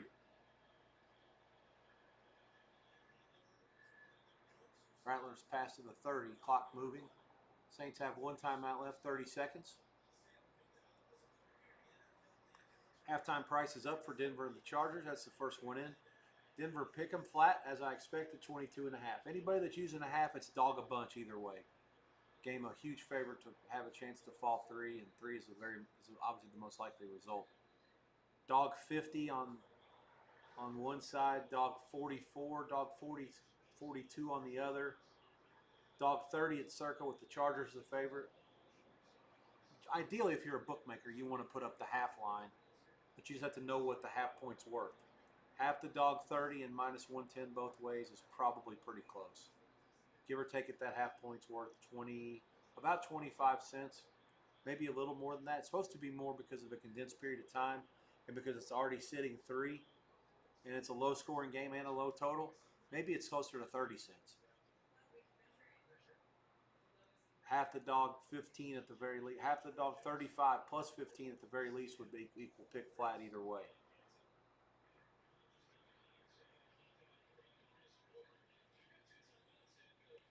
But yeah, if you put up the half line under the point spread, you can also put up the money line for the pick price, and therefore you got 2 different lines, and you give people a chance to bet either one. The problem is that they try to get greedy and bet both of them. Ideally you're supposed to write one bet, not two in that situation. Just pick somebody that's to give you a limit bet on the pick price. You write it and then move the line, and you move the point spread line accordingly off the money line bet. And same thing the other way around. Saints have fired it to the 6 yard line. It's first and goal with 3 seconds left. I have a feeling, surely to Christ, they're not going to kick a field goal.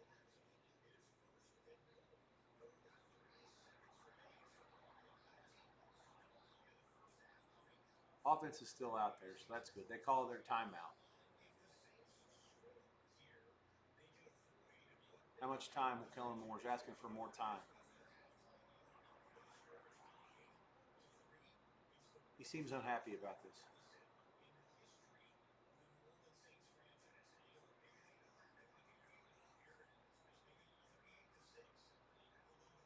I cannot fucking believe they're kicking a field goal.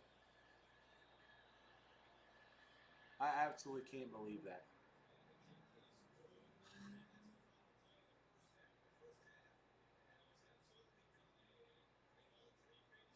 All right, all 3 games are going into the half. The two NFC games are going in at the same time. Not the Dallas Chicago NFC game, but the other two. The games involving the NFC West teams. How about that?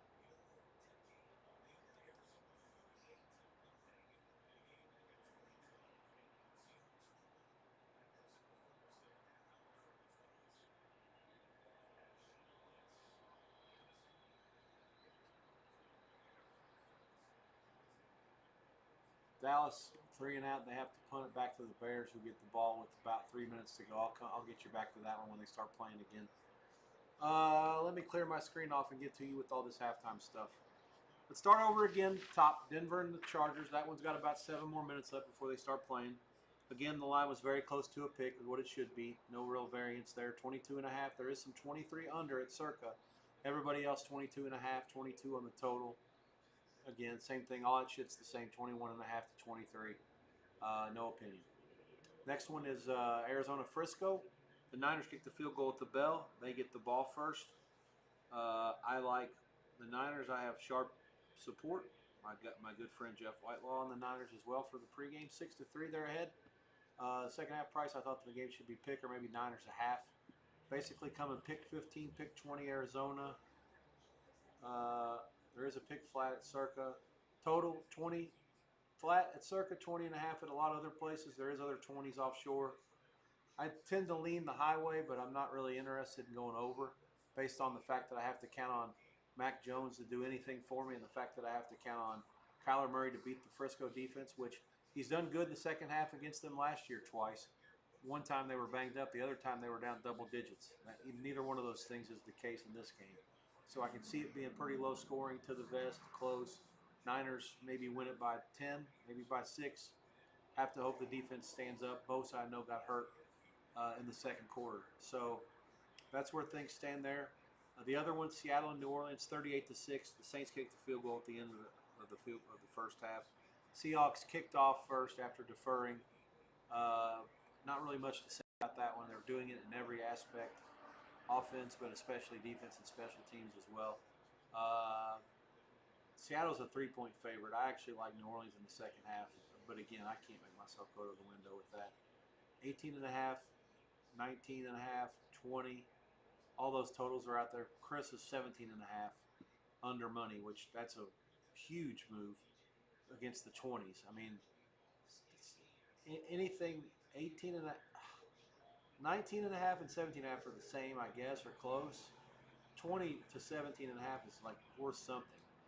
I mean, 18's like usually not in play. What is it, sitting 44? 62, it could be. 18 and 19 in theory, kind of some oddball numbers with the score being like this. It's not totally impossible for the game to call it fall 18 or 19, either one. I mean, I know that Chris was 17 and a half under money and Amapola is 19 and a half over money. That can't be right. You surely have an edge trying to go under the 19 and a half and over the 17 and a half at almost even both ways. I cannot believe the Rams didn't cover. That's the one that's going to just be like. I mean, I'm working on some other shit for next week, and I don't even know what to do adjustment wise.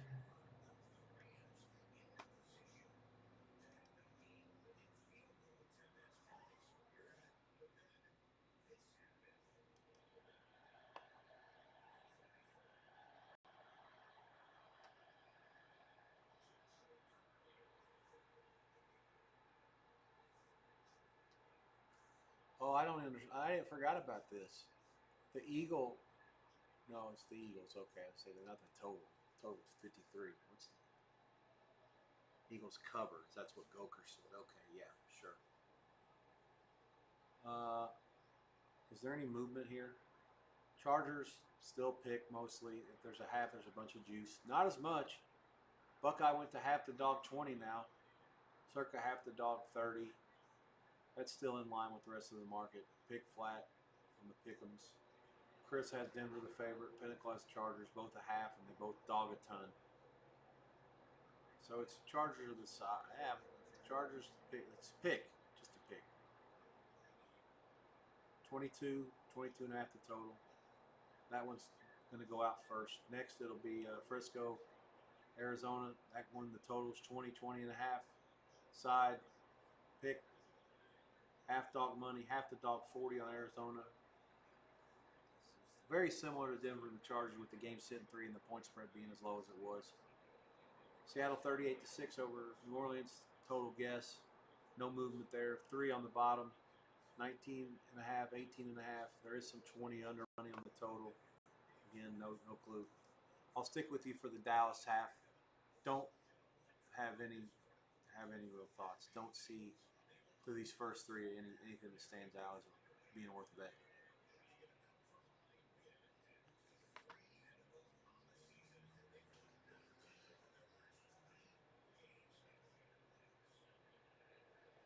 Bears have the ball, 124 to go. They're up 17-14. Just for heads up, if you weren't aware, the kickoffs in the late games. Denver gets the ball first, Seattle gets it first, Dallas gets it first, and the Niners get it first. Starting the second half.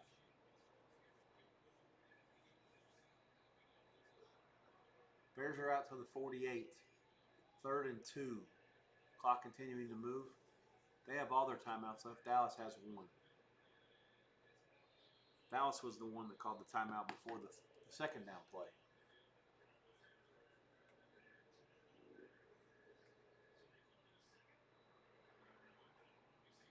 Clock moving, 56 seconds to go in the half. Motion left, trips left for the Bears. Dallas in his zone. Williams drops back, fires it. First down Odunze. He was the one in motion. He gets out of bounds. Bears are now matriculating into field goal range. With the off the backs of Dallas calling a couple of timeouts to give them some help.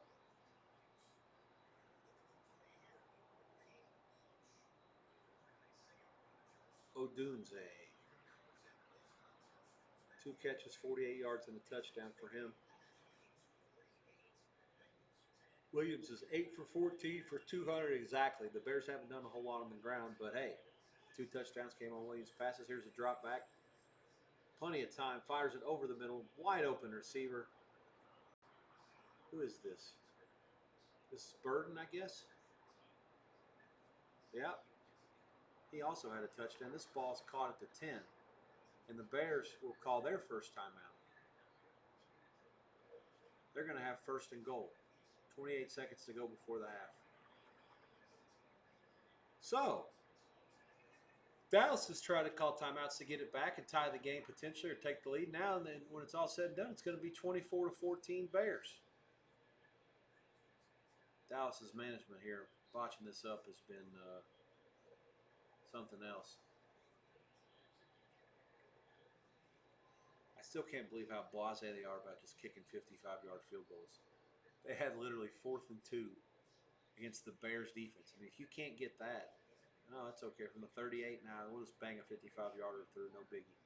I think it was 4th and 1. Might have been 4th and a half. Denver, the Chargers, about to kick. Halftime price there is gone. It already has kicked, actually. Denver has the ball to 33. Oh no, huge play. Yikes. I think he's still running like Forrest Gump. He might be gone. My feed went out. This is terrible.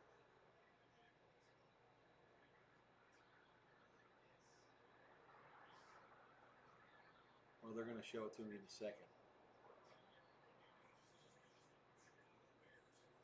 Cole Kmet, touchdown Bears. So they're in. 25 seconds to go before the half. It's 23-14. Now Dallas out of timeout. So it was Dallas that called the timeout, not the Bears. Man, I don't understand this shit. They're out of timeouts. I mean, what do they do? Let them score on purpose? I got no clue what the thought process is here. I mean, then look at that. He literally runs by himself wide open down the middle of the field. I mean, this looks like a team that's not very prepared to play to me.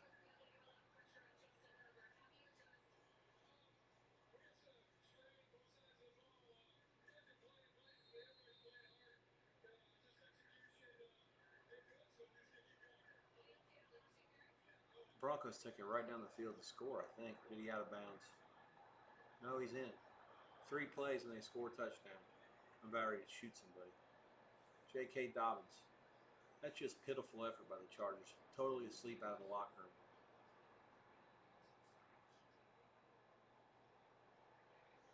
How does that happen? How does 27 just run like that down the left side? I mean, Ashton Genty against Dobbins, it's like a no-brainer. The Broncos don't just block that much better. I guess they do than the Raiders. There wasn't blocking. He just got the ball and there was no one there. Like where was the defense? What was 0 doing? What was 32 doing? Where are the pursuit angles? And that guy, those plays aren't anything that's any better than what Genty could do. I guess this goes to show that sometimes you're ready to play, sometimes you're not. Chargers were ready on Monday, and tonight they're out laying an egg against this piece of turd.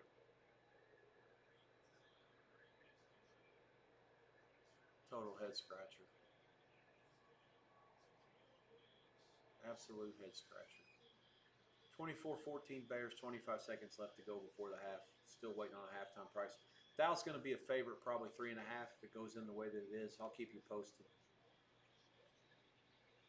I mean, that Bo Nix, he threw the ball behind the guy. It hit the ground almost. The guy caught it and ran it in. Denver leads for the first time, 120 into the second half.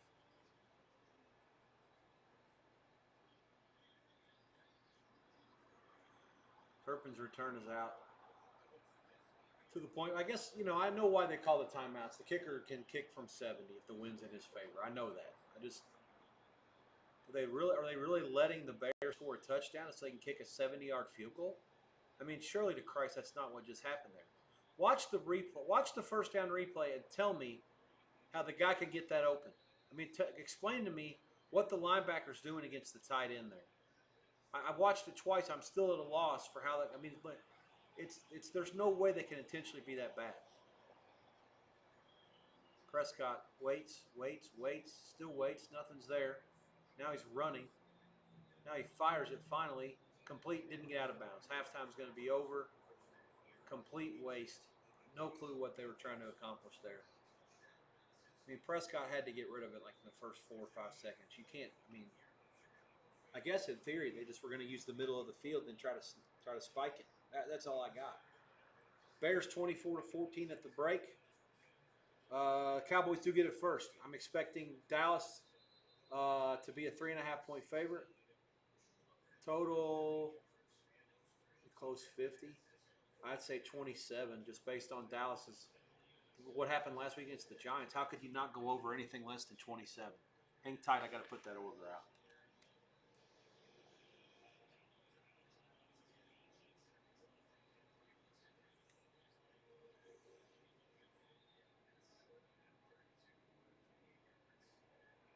All right, we're going to give it a go. Hang tight. At open. At open, the bet is over. Anything better than 27 flat.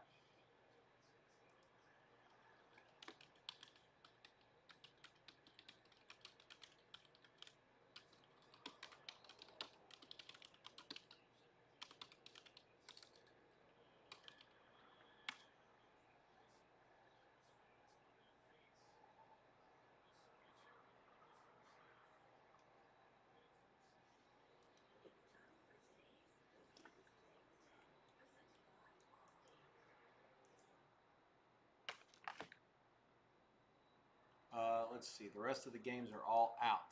14-10 Denver, 38-6 Seattle, 6-3 San Francisco. The last 2 games, no scores. Denver had scored in the first 80 seconds of the second half. Chargers had the ball for the first time, trailing for the first time.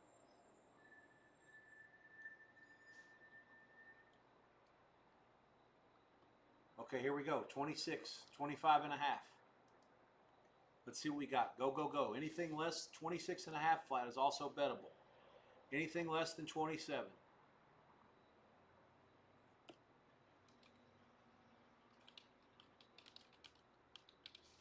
Okay, Buckeye 26. He's got to get that. We can get whatever we want to there. 25 and a half at Paradise. 26 and a half at Circa.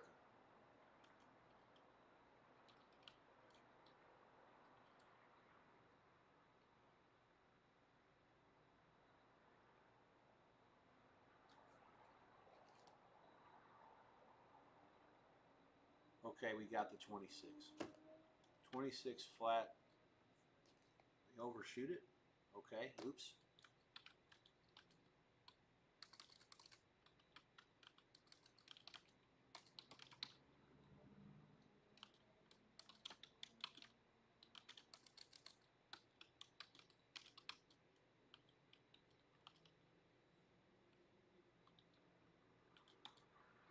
All right.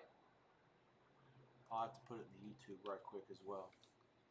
Both the chats from the Streamline, the Streamlabs goes into the Twitch, and then the YouTube is separate. Okay, so it's going up. It's basically Dallas is 3.5. There is some 3.5 dog money, some 3 minus money at Circa as well. Total is painted 26. Most places, Circa is the first 27. There are 26 and a halves out there as well in town. Bet Wars 26, now 26 and a half. Buckeye 26 and a half. Every place is going up, so we did a good job of getting the number there. The key was the lay is anything less than 27 at flat.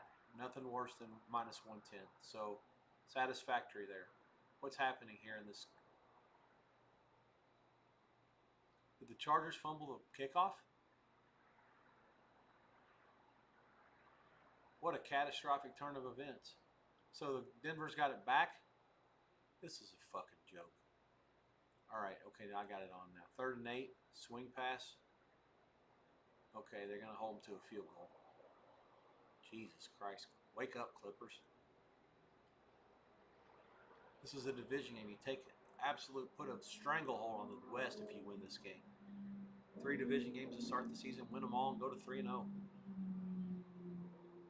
Good God Almighty. Got to be shitting me with all this. 3.5, and the line's going up. The 3 prices are going way up. Starting to be some 3.5 minus money on Dallas, down by 10. So the 3s are going to be like minus a quarter, minus 30 soon. Amapola is 3.5 minus 112. They're the high. No. Yeah. Yes. Westgate's 3.5 flat. Totals getting bet up some more. Bet online at 26.5 over 18. Now see 27 flat. At other places, Circa was the first. All 27s in town. Hopefully you guys got involved here. We have to win it. We have to win it now. But the key was when you're watching it live, like I am there in that spot, and was able to see what it's probably going to come and what I expect it to be. Those are the situations where we have to earn together. We have to do well. Was able to get out, put my order in, tell my guys, tell you guys, and then just like I say, let them do their job with the betting, and hopefully you guys in the same boat. Have your accounts pulled up and be ready to rock and roll and fire away when it's time. Simple as that. And that's the way. We gotta. I mean, this is the way we win. Simple as that. Get to the number, look for the spots, be cognizant that they're going to open up something that may be bettable. Anything less than 27 flat was always going to be the play. You just hope for not a lot of juice. You know, you don't want to lay over 25 and a half minus 15. That's not a good bet. You want to go over 24 and a half flat or 25 and a half minus 05 or 26 flat. Anything in that ballpark that was 26, especially less than 27. Huge deal. And on that note, I'm going to take it to the clubhouse. Call it a night. You guys should have what you need here. Denver did kick a field goal, 17-10. The Broncos lead. Yeah, I'm going to go out on that. You guys had the information there. I wanted to say again before I call it. Dave Sherapan, really good friend of mine, first guy that I know of that relocated from offshore to come to Nevada and get a gaming license. Did that right around 2000 and maybe 8, 9, 10. Started at the M Resort, I think, under Cantor Gaming. I'm working with a lot of my friends, Alan Berg and Jeff Davis and Matt Lindeman among them, all Caesars guys. I used to work, obviously Jeff was my boss at Caesars. He's now second in command at Circa. But yeah, it's those guys were really close knit. A lot of good dudes there. And again, Dave got a gaming license in Nevada after spending time offshore. And to be honest, I didn't know him really well until I moved out here, but I knew who he was, and he certainly knew me from my time in Costa Rica. And we had, obviously, because of Twitter, we had some good chats. And I hung out with him over the last 7 years, many, many times each year. Several, no less than 10 to 12 times every year.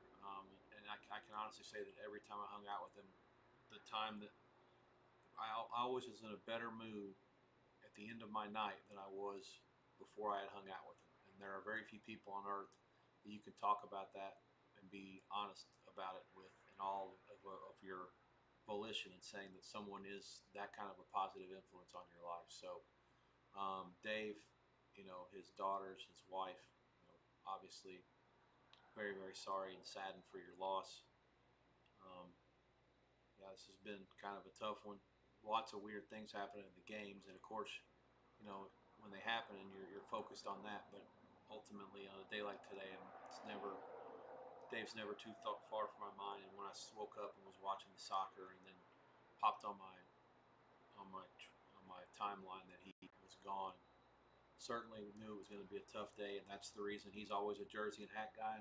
I don't have a U.S. soccer hat. I guess I could have worn a different hat, but ultimately the reason why I'm wearing the jersey today, I don't have any other jerseys. So, uh, you know, dedicated and devoted to Dave for this one. And if I go out and do anything later on, which is doubtful, I'll certainly be in the same boat. I'll look to find people that are also wearing jerseys in support of. And just like I said, that was his thing, hats and jerseys. But obviously, as a very successful podcaster in recent years, and his time working in the books, and his work with my friends, certainly be be a tough one to get over. Gambling community as a whole took an L, and if you look at Twitter, you'll see today that the tributes that have come in have been they have been vast, and there are very few people that had anything cross to say, or that had a bad word, or anything that wasn't nice to say about David. And ultimately, that's our goal as humans, right? To live a life where, um, people at the end of it can say, he was a positive influence in my life and others around me. And I think that by and large, everybody that interacted with David on any sort of a level, for any amount of time, would say that. So, leave you on that note. All your games are on Denver Chargers or CBS. In addition to, is that the only one? I know that. Let's see. Oh, maybe Seattle and New Orleans, and then Dallas, Chicago, and Arizona, San Francisco are both Fox games, depending on where you live. And yeah, that's all I've got tonight. It's Kansas City and the Giants. I will not be around for that one. Kansas City is 6-point favorite, 44.5, 45 the total. That's on NBC. I will be around with you tomorrow. Kickoff in that game is 8:15 Eastern, Lions Ravens. I'll be with you around the top of the hour, 8ish Eastern, 5 Pacific. I'll see you then. God bless. Be well.